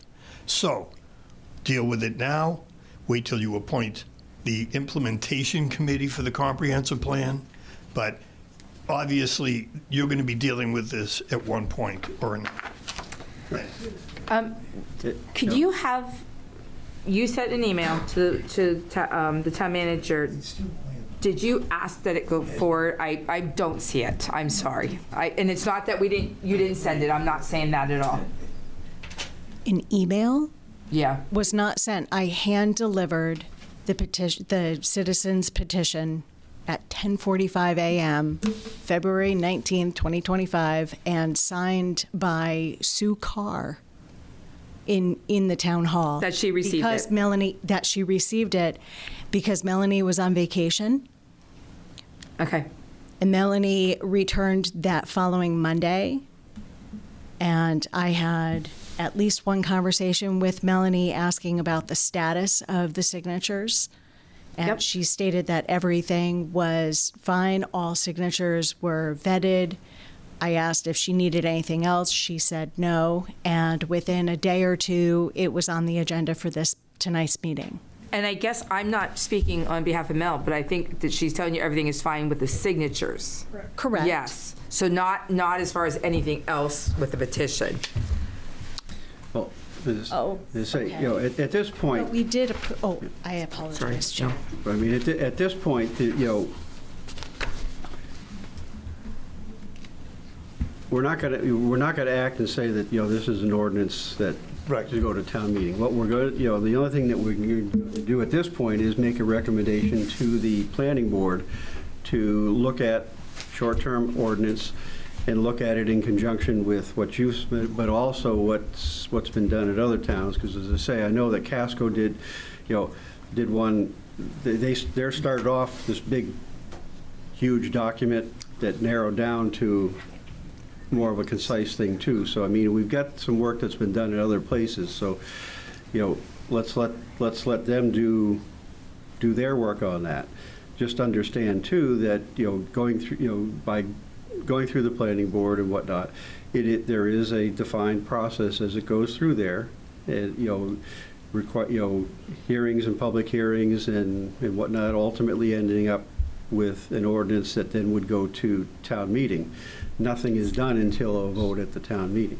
An ordinance, you know, it's not in effect until it's approved ordinance. You know, if it's disapproved, then it's not in effect. But it's not, you know, nothing is in effect until it is approved at the town, at the town meeting. We're in favor of that. We were looking for direction for the past 3 years. and told that we had to start with the Board of Selectmen. So that's why we have come to you multiple times. I do know that we've had the opposite side here too. There's a gentleman I know that came, the same type of thing where he does a lot of it. So we've had multiples, but I don't remember turning you guys away, so I apologize for that. I just know that we've been, yeah. Actually, if you look at the recordings. 2 times in 3 years. We can actually show you when the team was told, we're not taking this up. I mean, it's on the recording. Do you know when that was? I don't offhand. Okay, that's all right. No, and I'm actually just on your website now because you've got the ordinance. You have, yeah, so I agree, yeah, with that. Let's move forward. I'd like to make a motion. Teresa, you started asking a lot of questions, and I wanted to give you some background. So if you don't mind, I'd like to complete that now. Catherine Plummer from Raymond Hill Road in Raymond, Maine. And I'll start down because Peter already gave us some information. I quoted several places in the proposed comprehensive plan that does talk about the need for a short-term rental ordinance in the town, registration. There were also comments in there that I've quoted about short-term rentals on the lake are out of control. So the need for an ordinance goes beyond the work of this group, and it is a general public concern. Okay.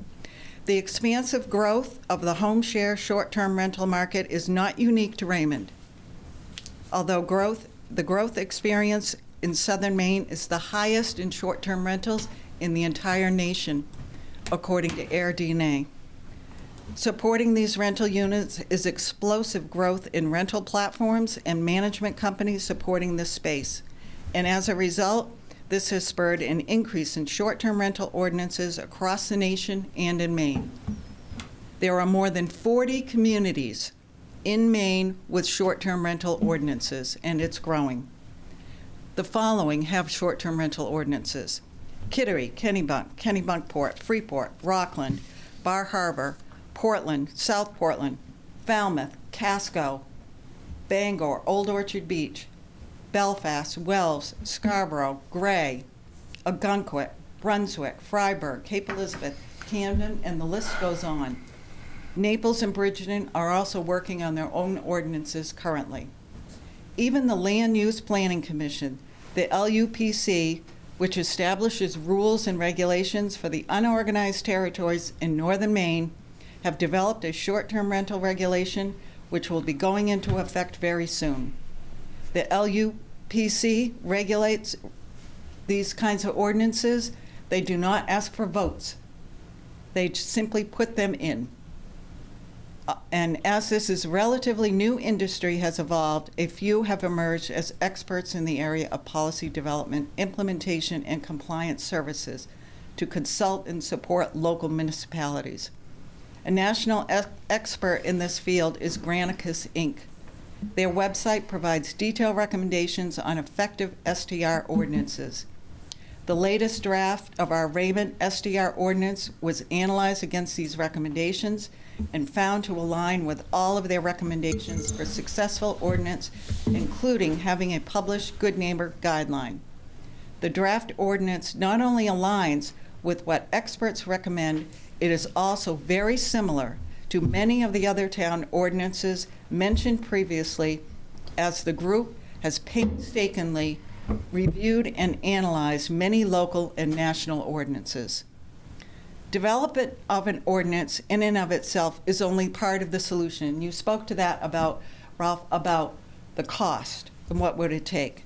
Having the resources to support the ordinance in terms of registration of STRs and compliance oversight are critical to the success of the program. There are many organizations that provide this type of service to municipalities. Some are national organizations, and we've looked at those, and they're quite pricey. However, the Raymond STR initiative was approached by a local provider who is actively providing registration and compliance services to many surrounding towns at a reasonable cost with low impact to town resources for both implementing the program and ongoing support. and we would be happy to provide additional information on these resources. So in summary, the Raymond Short-Term Rental Initiative has provided you, the Board of Selectmen, with a signed petition, as we've mentioned, with over 290 signatures from Raymond residents that would like some action taken on a short-term rental ordinance. And our objectives are as follows. Ensure that traditional residential neighborhoods are not turned into tourist areas to the detriment of long-term residents and taxpayers. Ensure any regulation of short-term rentals does not negatively affect property values or property tax revenues. Ensure that homes, residential properties, are not turned into pseudo-hotels or event venues or party houses. Minimize public safety risks, noise, trash, parking, for example, often associated with short-term rentals without creating additional impacts for local law enforcement and public safety personnel. And to give residents the option to occasionally utilize their properties to generate extra income from a short-term rental as long as they comply with the ordinances and policies of Raymond. Can I ask something? I'm listening to these and I'm writing some stuff down, and one of the things you said, having support of the short-term rentals, and some of the stuff that you're saying on there as far as turning the neighbors in your yards, and I fully get that. I would not want that in my own yard, but I would really like to hear from Chris, because right now, my thing in my head is, we have Cumberland County sheriffs, which is great, but I agree. I agree with what you're saying, but then I also have my own concerns if I bought a property. We have used short-term rentals, but Chris, can you get up there? Because I'd like to ask you a couple questions, please. Is that all right? Sorry, Mr. Chair. Just about to Yeah, close this thing out. yeah, we have 45 minutes. Sorry. Let's keep going on They're it. telling you to hurry up is what they're doing.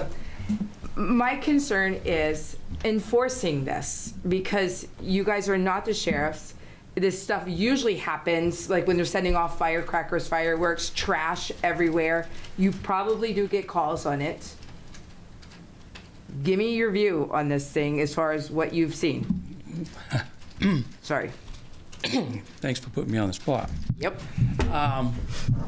So, yes, it would be very difficult with the current staff we have to enforce this ordinance. Mm-hmm. We'd have to staff up. But there's fees attributed to usually an ordinance like this that can help offset that. No, and I understand. So yeah. I am like Dennis. I got this like on a Friday, so I've read the document. What's correct? Teresa? Cliff. Sorry, Cliff. We're wondering what that noise was over We're there. going to slap Cliff's head. So I have read the ordinance that they've proposed to you guys. It wasn't what was at the table when I signed the petition. Yep. I signed the petition myself with the understanding that it was a petition to bring this to the selectmen. And I think the correct process now is what Dennis was recommending, that it go to the planning board. Reason I say that is it hasn't been vetted by the town attorney. It hasn't been vetted by the planning board. It's a land use ordinance. So there's many ways of handling it. Do we need it? Probably. The reason I'm saying we probably need it is because if we don't do something, it's going to affect the quality of our lakes and our rivers where these short-term rentals are. For instance, if you read that document, it addresses septic systems, that if you're going to Airbnb a property, it has to be a sufficient septic system to handle that. Right now, you can go anywhere in Raymond and rent a property that says it's a rental it'll handle 16 people. But it's a 2-bedroom house or a 3-bedroom house. Right. So they're stacking people up. So, Well, and I don't have anything against it either way. I get it, but it's so. Yeah. My understanding is this is a citizen initiative to bring this to you guys to move it forward. If you guys vote tonight, like what I heard Dennis recommend, that it go to the planning board, now it's moved down and we can go through the process of having public hearings and having discussions about how this would work and how Raymond might tweak it to fit Raymond's needs. I haven't had any input in this. I haven't been on this committee. I haven't dealt with crafting it. It's all these guys. So I mean, I'm just as new as you guys as far as reading what is in there. I do know, and I can give you a little history of some of the issues that enforcement has, is that when you enact an ordinance like this, there's going to have to be an inspection almost of every single property. And when we go down to these lakes and start inspecting these properties, and I'm not talking about any specific property, but we're going to find lots of problems. We're going to find unpermitted work. We're going to find apartments where there's not supposed to be apartments. We're going to find bedrooms and basements. It's going to, not only are we going to have to enforce the short-term rental ordinance, we're going to have to also enforce everything else we find when we're there and deal with it. And you're talking these houses are the ones that are up for STOs? Yeah, so anybody can Airbnb right now. There's no regulation. So this would regulate that, so. No, I'm all about that, and fees, and bringing their septics up, and yeah. Well, it's going to be a lot of work, and I'll be retired by the time this gets passed. So I'm not going to be the guy, but. Well, thanks, Chris. My staff, Jason will be, and maybe I'll be part-time helping out, but you're going to have to staff up no matter what we do, if it's code enforcement that does the enforcement. And right now, that ordinance has the applications go through code enforcement, so we're going to have to do an inspection. In some of these, if they're big enough, the fire department will have to go there. It's going to involve a lot of staff time. So that's, hopefully that answers your question. Peter, you get 30 seconds. Real quick. So just to build on to what Chris said, and I'll never miss an opportunity to mention this, the enforcement costs can be offset by the licensure fees, which, by the way, are non-real estate taxes.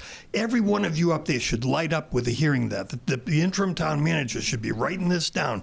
I'll say it one more time. It's a non-real estate tax.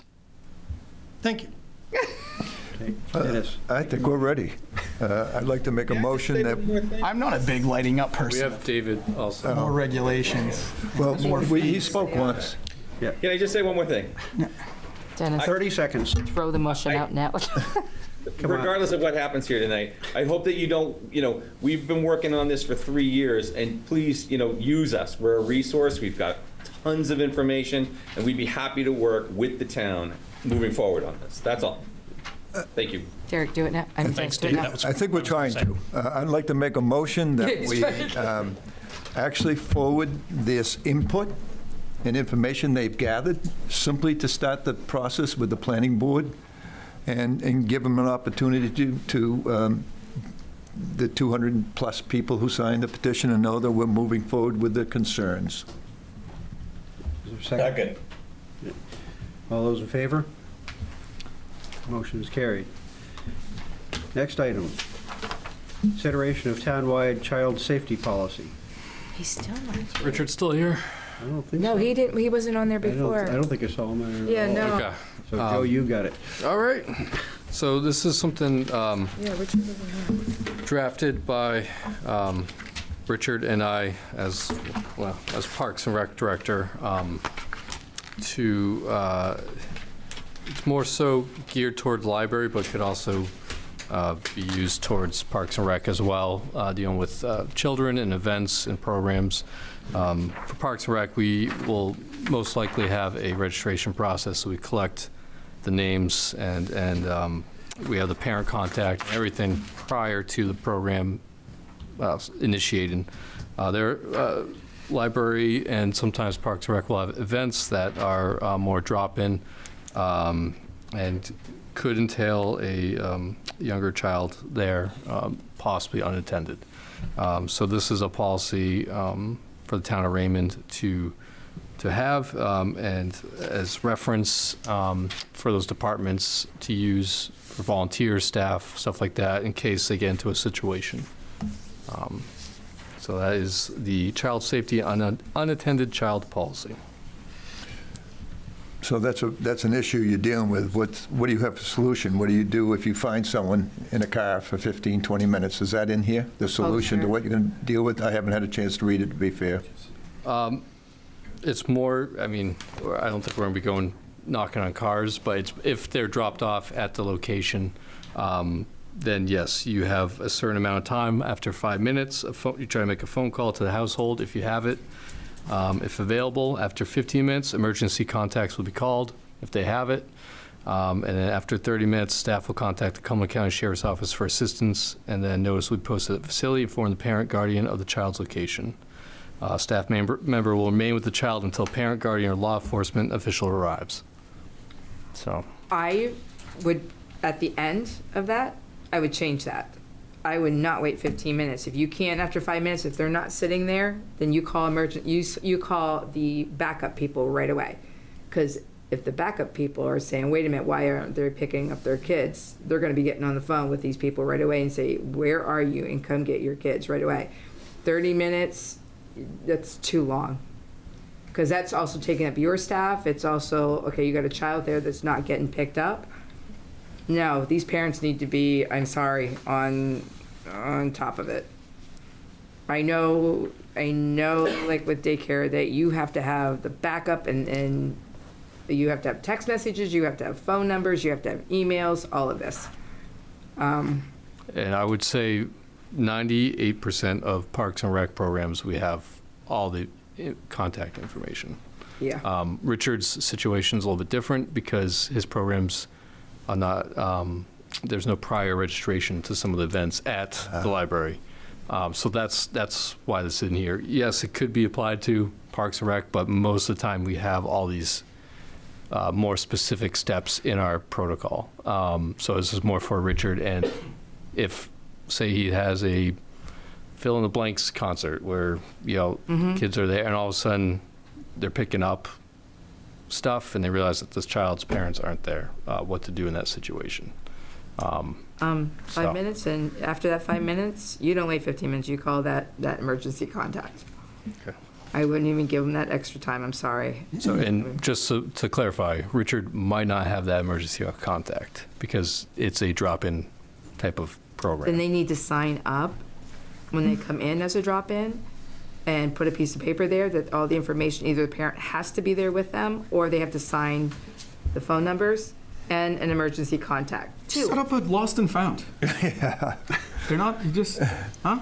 Well, I think there should be something for parents to sign so they know this is going to happen. I like what you're doing, but I'm looking for a way that we're not in the middle of deciding whether a person's a good parent or not. In other words, educate them when they come in with the children, make sure you know this information, sign here, and give us a number. I'm just looking at how to avoid it. To find out whether a parent is good or not. Yeah, I was looking for better words. It's 9 o'clock at night. So, yeah, so just to reiterate this, there's a lot of variables in these events, and take into consideration the choir event, the tree lighting for Raymond Village Library. There's, hundreds of people. You're gathered. There's no sign-in. There's nothing. Everyone starts packing up, leaving. Maybe they forget Johnny. That type of thing. Or left him. Home Alone and Raymond. But I've only done that twice. So it's really more of a broad picture. Within every program or event, there could, like, say there is an indoor event, Richard could instill a sign-in type of thing. But large-scale events where it's more free-flowing, it is tough to manage that. So I think this is more of an alarm of, if this happens, what to do, and make sure staff is prepared and we have a policy in place. Do you know does the school have a similar policy, or did you talk to them at all? I did, and it was completely different than this. So it was I can't remember off the back, but Richard then took this and my policy and made it cater to this, because I don't think it applied the way they handle their procedures to us. So. Yep. Do you need it? It's actually just a policy. It's not an ordinance, so we don't need a motion on that. Good job. It would just go into the policy book. This is a policy book, correct. And then when training staff or anyone, it'll be in there so it can be referenced, and so there's no gray area if this happens, which it has not. I mean, the other thing, if changes occur to that, then we'll just come back as an advisory that correct, that we've changed. This has changed, and here's what it is, because you know, if questions ever come up, then we can say, well, no, it's in there, you know, it's in their policy there. Right. So that, and as long as it's enforced equally, then, you know, Correct. uniformly, then there's not a problem. And that's why I kind of want a generalized policy instead of specific, because every program and event can be different, and how we handle it is also different, so. Thank you. Next item was discussion on the cannabis business complaint. And so I guess the question there, it was a twofold thing. As far as I know, we have not gotten a response back from our lawyer as far as there was a ordinance that Mr. Richardson's lawyer had that he had attached there, so we sent that on to our lawyer to look at, and I don't know if there's been any response to that. But then there was the secondary side, which was there a potential code violation there? And I guess that's what you're here to tell us. So I think why we're having the discussion is the letter from the citizen's attorney that sent the request that we either look at opting in to a medical marijuana, not medical marijuana, all marijuana ordinance. Previously, the town did not opt in. Correct. So what we have in town are grandfathered stores, and we have medical marijuana growers that grow in town. And so I'm not going to talk specifically about the enforcement action because it's pending. It could be something that we do in the future, and I don't want to jeopardize the town's position.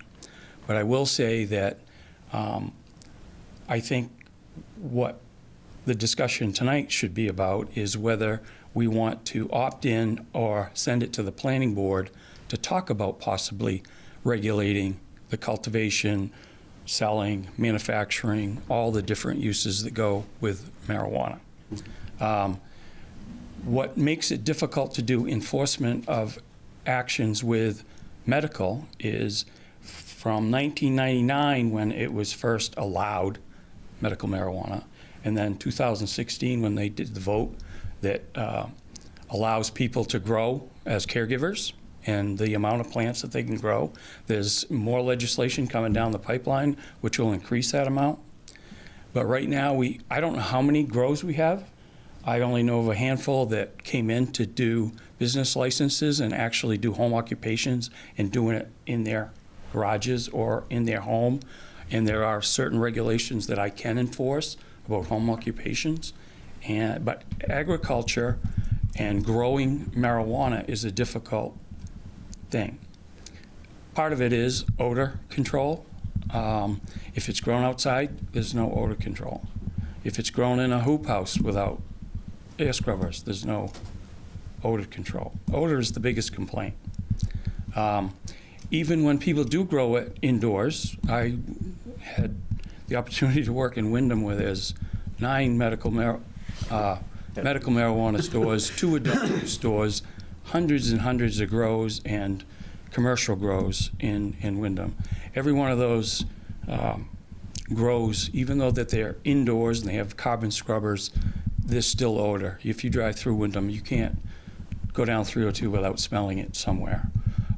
So it's an enforcement issue, and it always will be. But maybe it's time that you guys talk about, do you want to go back and look at this again? That's why I believe I'm here tonight to talk to you. Yeah, I mean, as long as I mean, your statement that there may be a potential enforcement thing, I'm satisfied that side of it's being looked at, which we can answer him to that standpoint. But I certainly would not be in favor of blanket-wide ordinance to for recreational things like that. But I think there's enough issues there, especially with how the state regulates the medical marijuana grow facilities and whatnot, that if we were to look at and tailor an ordinance to that, we can, from that standpoint, then the state has an obligation to adhere to what our ordinance would be at that point too. So right now, anything that happens on that is under the state rules, because the medical grow is controlled by them. If we have an ordinance, then they're obligated to be aware of that, and if we can put things in there that then they would have to adhere to as well. By looking at this and either opting in to have an ordinance, doesn't mean you have to allow adult use or recreational grows. You don't. Yep. You could just keep it very simple. Right. You could maintain the stores you have, not increase the number. Towns do it a multitude of different ways. Yep. And that's why the state gave us the opportunity to either opt in or not. Right. If you don't do anything, it's state statute. And which is, so I, as I say, I would have no problem in asking the planning board to investigate it, looking at the regulation on the medical grow side only. Can we separate agriculture and marijuana grow, pot plants? Well, because technically it's agricultural now under our ordinance. Can we do kind of again, like go back to the solar panel things where you break it down, because these were all new issues in town? So can we, possibly look at that? I believe so. Okay. Chris, I have a question too for you. I'm not an expert in No, I know what you mean. drafting a medical marijuana No, splitting up the two of them, though. In Wyndham and did that. Yep. But I haven't been keeping track of legislative changes, so I'm not really up. And there's enough other towns that have done similar, Yes. that there's data there's information that's out there that if the planning board were to get that and then look at it from the standpoint of, okay, how do we integrate this, or how do we take some from column A, some, and come up with something Could be there. as simple as you put in that ordinance, if the planning board chooses to do that, and you guys go along with it and send it to the town to vote. It could be that all grows are done indoors. Yeah. The problem we're having is problems with outdoor grows. Mm-hmm. That's a good, yep. So there's many ways of handling it. It can be simple, or it can be this thick. Can I get a clarification? though? Let's do simple. Just, I think you said something interesting. You said it could go as far as you could freeze what we have and not allow any more? Did you say something like that? Not without an ordinance. So the state, Without an ordinance, okay. so what I'm talking about is stores. Oh, okay. You can limit the number of stores. We have right. two. Because right now, caregiver is controlled. If you have no ordinance, then they fall under the state caregiver. If they were in existence prior to when we were given the ability to opt in, Right. they're grandfathered, Right. the stores. And the grows, if they're indoor grows that are already home occupations, they're grandfathered.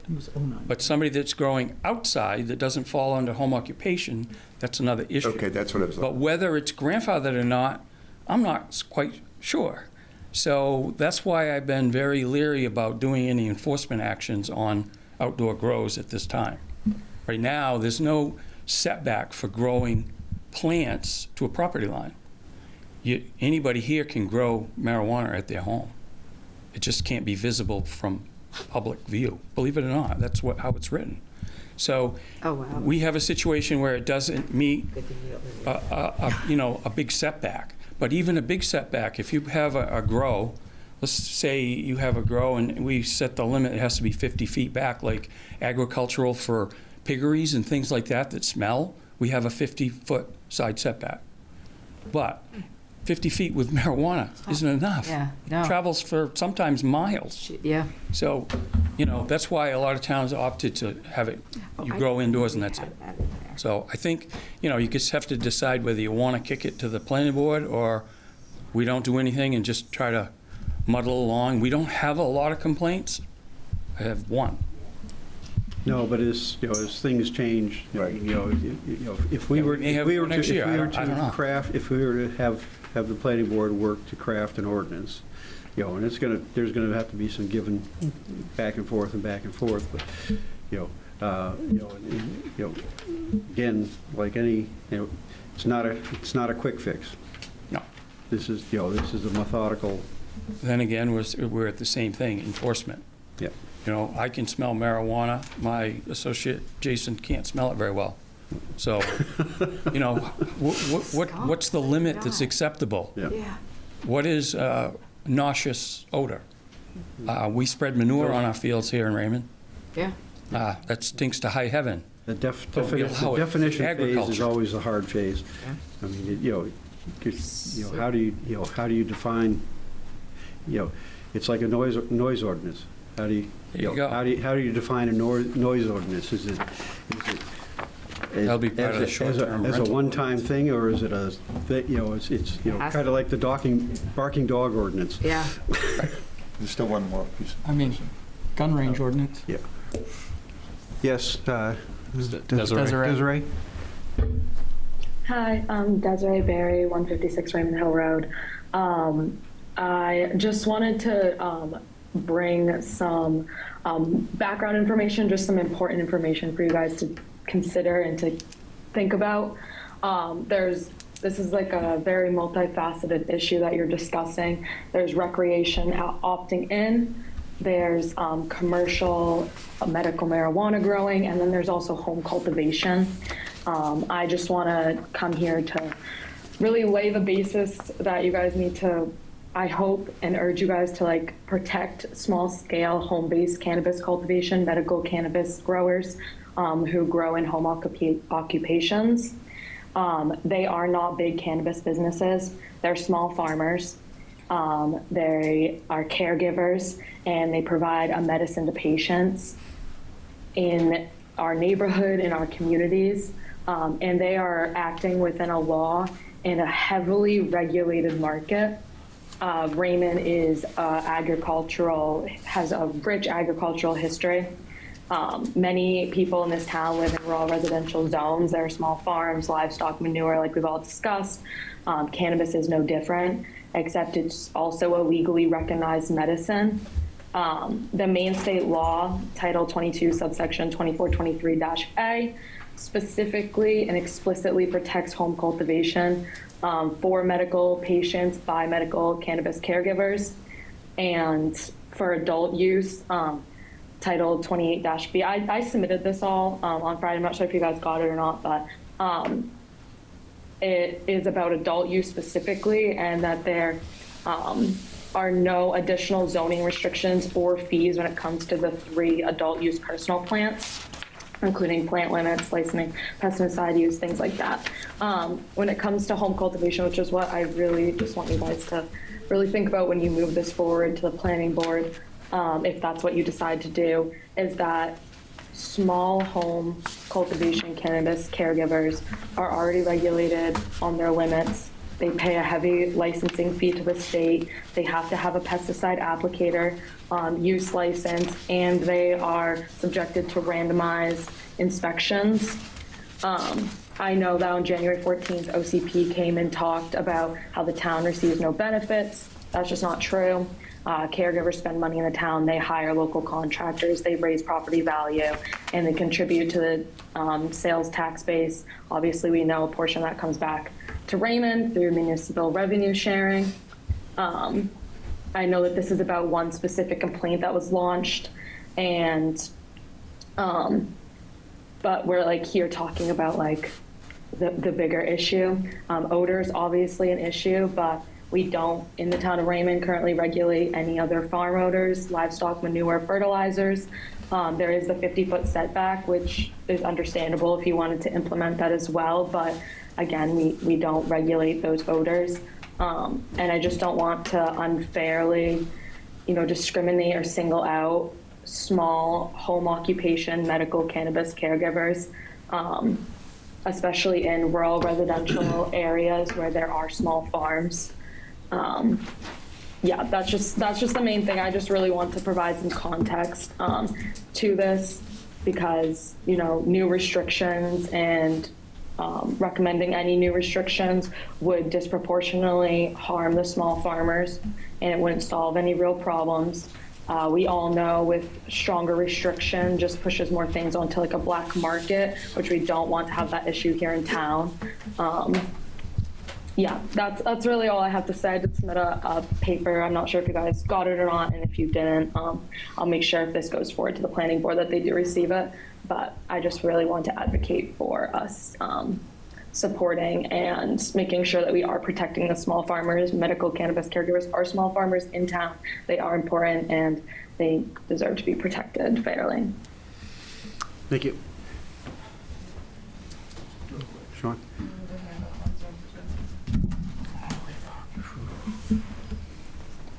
Sean McKillop, 84 Main Street. Mr. Richardson is not well. He cannot make it tonight, so I just want to let you know about that. I do think that this should go to the planning board, and like you said, it would probably be a lot of back and forth, but I think that needs to happen.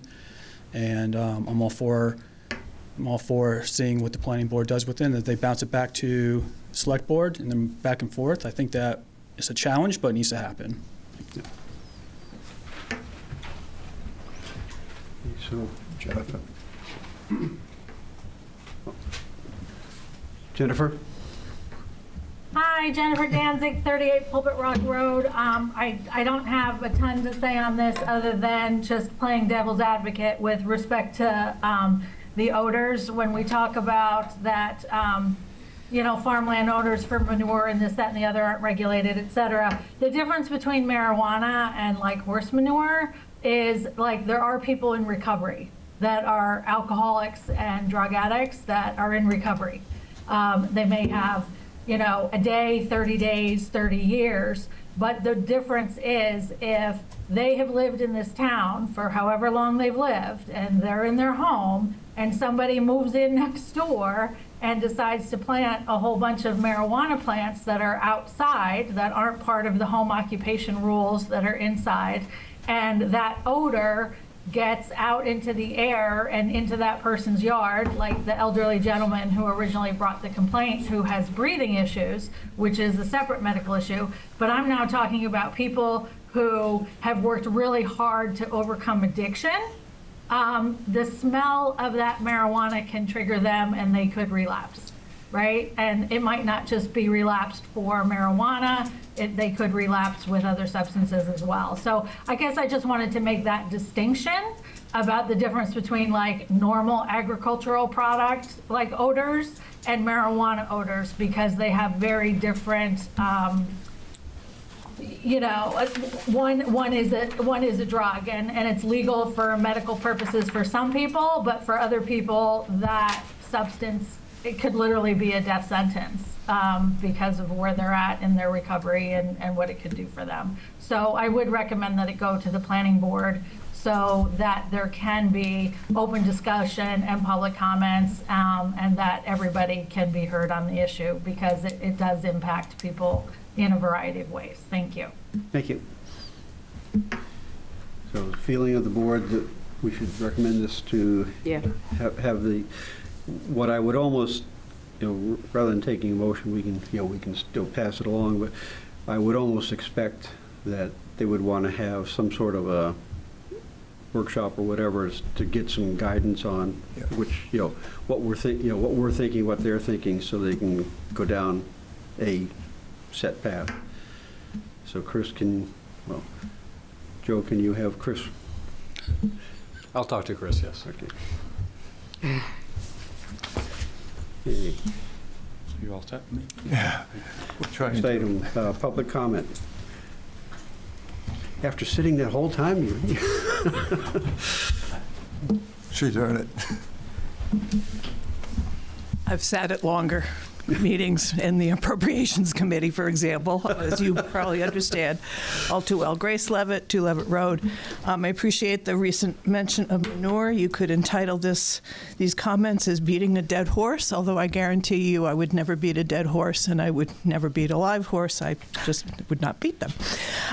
But seriously, I've pretty much gotten over my frustration, but I am still very dismayed at the outcome of your vote in March regarding an open town meeting. And just a quick recap.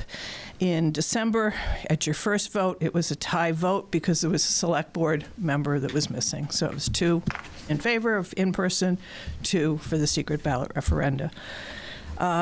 It was not on the January agenda. At your February meeting, a different select board member was absent, one who had voted in favor of in-person. And so it was again a tie vote. It was 2-2. The person who had been absent in December was in favor of in-person. So one would think we'd end up with a 3-2 vote in favor of an in-person meeting, given those 2 situations. But in March, at your last meeting, again, a member was absent. And so the prediction was that it would be another, again, it was somebody who had voted previously in favor of trying in person again. And so it was, somebody said they figured it was going to be another tie vote, so let's just go with the secret ballot referendum. I don't really quite understand that logic, but so be it. That's how it turned out. I do want to mention that a member of the public said something about, it could be contentious at a town meeting. I would hope that we can discuss all sides of issues and not become contentious. That's the purpose of meeting in person and discussing these things and getting various views, obviously. But I would just point out to that person, if they happen to be listening, that your public hearing could be contentious. So again, it's same difference. I'm somewhat remiss in my previous remarks on this issue in really emphasizing the opportunity to bring our community together, to connect once again with one another. I just met one of my neighbors who I guess I've met you before, but again, I think I know her now. So it would be really great to, at some point, have that again be the model that we have going forward. I will remain hopeful on that. But I was remiss in not remarking, although I think it was one of the select board members that said at your March discussion, in the town meeting, another advantage is that if people are not in agreement with the amount of an item that you put forward from the select board and the budget committee, they can still vote for that item, but at a reduced amount. And so that's an option that something could have gone forward. Perhaps that would have happened with the Public Works building last year. I know that a lot of the comments I was hearing about that issue was that it was just too much money. But when you're voting just on a paper ballot, you either vote yes or no. And so had we had a town meeting where people were discussing it, maybe, who knows, the comments would have been, that's too much, but we would certainly support this amount.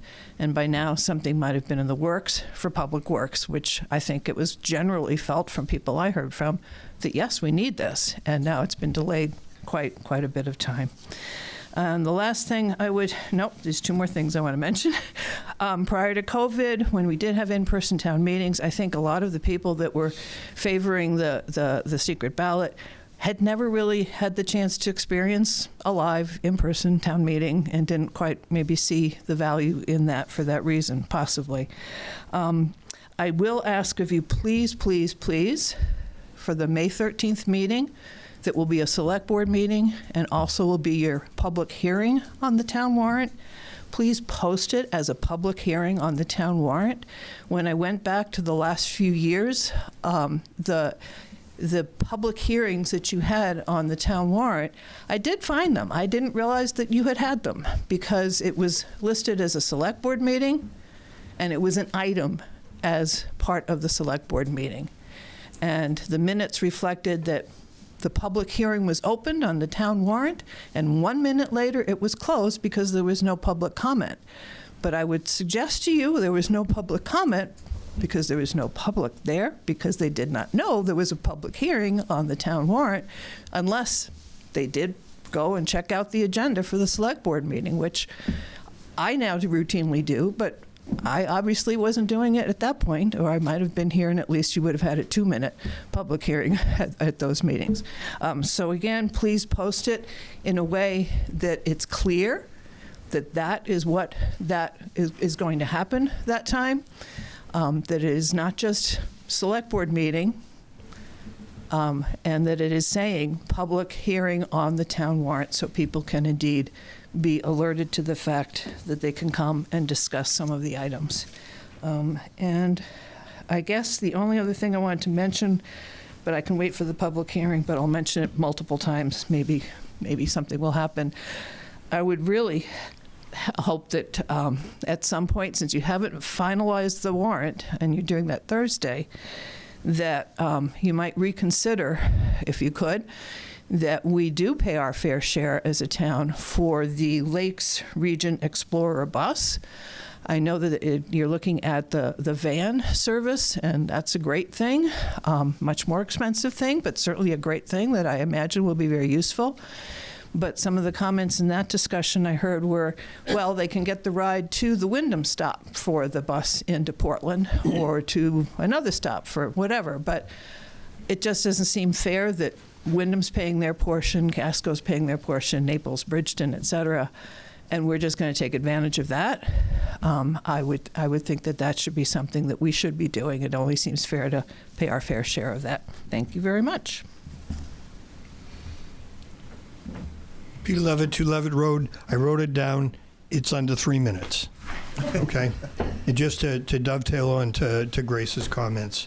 So I recently requested that of the Select Board, the interim town manager and the clerk, included them on my email. I requested that the Select Board add to the current 2025 warrant the question of an annual in-person town meeting for 2026.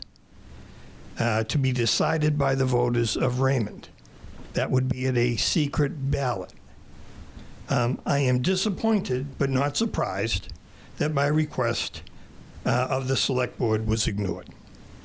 Not doing so indicates to me that at least 2 of the selectmen that voted against the in-person meeting actually that argued that the secret ballot referendum is actually a more representative vote than the open town meeting, but then we're reluctant to make a motion that for next year we have an open town meeting and that it would be voted on by secret ballot.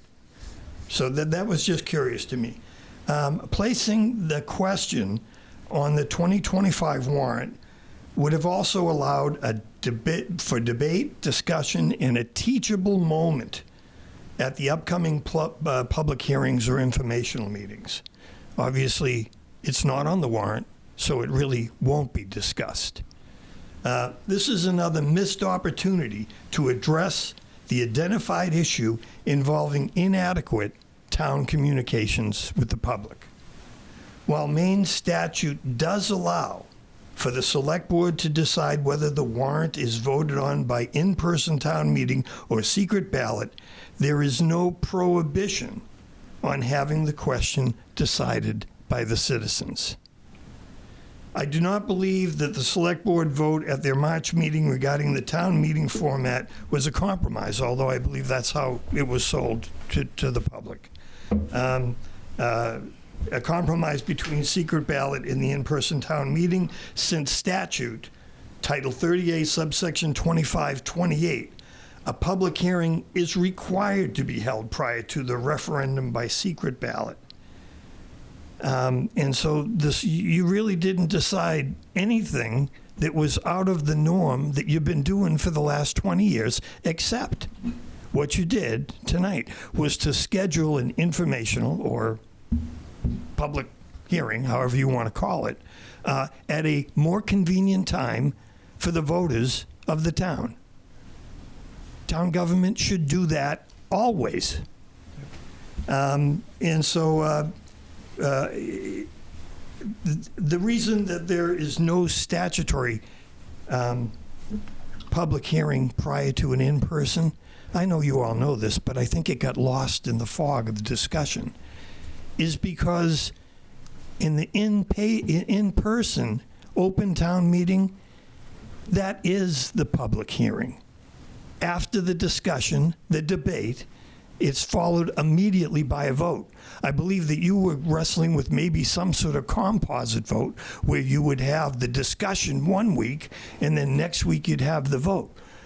And although that's not possible, What is possible is an in-person open town meeting in which you can have the public hearing immediately followed by a vote.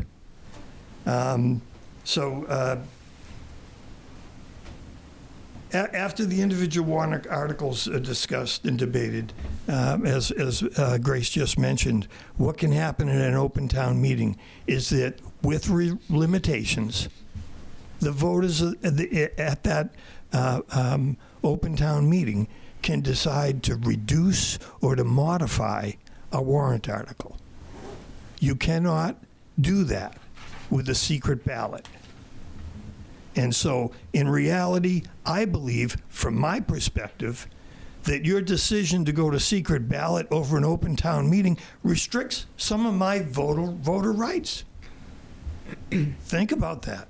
But anyway, in conclusion, in-person annual open town meetings is not equivalent to referendum by secret ballot. These terms cannot be used interchangeably. Secret ballot requires a public hearing prior to the vote, while the public hearing is part of the in-person town meeting. There can be no changes to the warrant articles contained in a referendum vote by secret ballot. The article can only be voted as approved or rejected. With some limitations, the in-person town meeting allows for article modifications after voter discussion and debate. Importantly, the greatest benefit of the annual in-person open town meeting is the sense of community fostered by the honest and open discussions of neighbors concerning the issues facing the town in which they and their families live. Thank you. Thank you. Any additional public comment? Selectman comment? I've got one, as always. I think communication has been an issue and will be an issue for a while. I also think when I spoke of process on the health officer, it wasn't about a person, it was about the process, an open process. I asked that the town manager's position go to the International City Managers Association so that it's a wider, broader reach within that, and that didn't happen.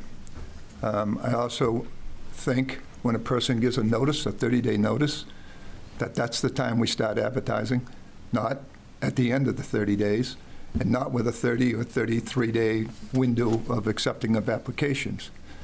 Just my thoughts. I'm not in a leadership role, and we didn't take a vote on it, but I think the short notice of April 30th is too short a notice if we're looking to move forward. And that's not a reflection of Joe. I think he'll be one of the top candidates.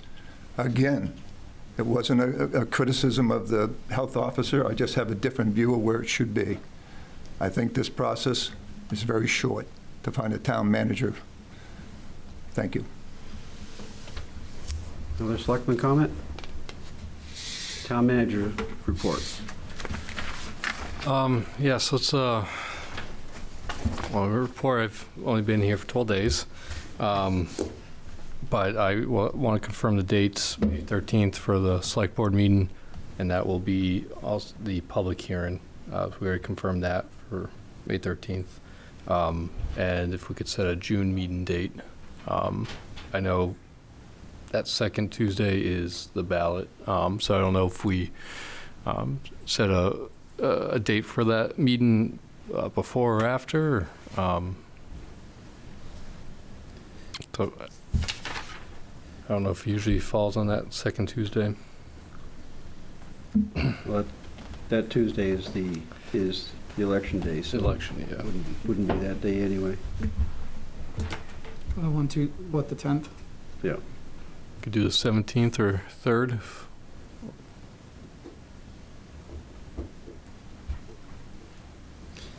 Let's see. We get the 13th. Well, why don't we leave it open and set that date on the May meeting? Yep. Okay. See what's on the docket. Sounds good. That's all I have. No upcoming holidays?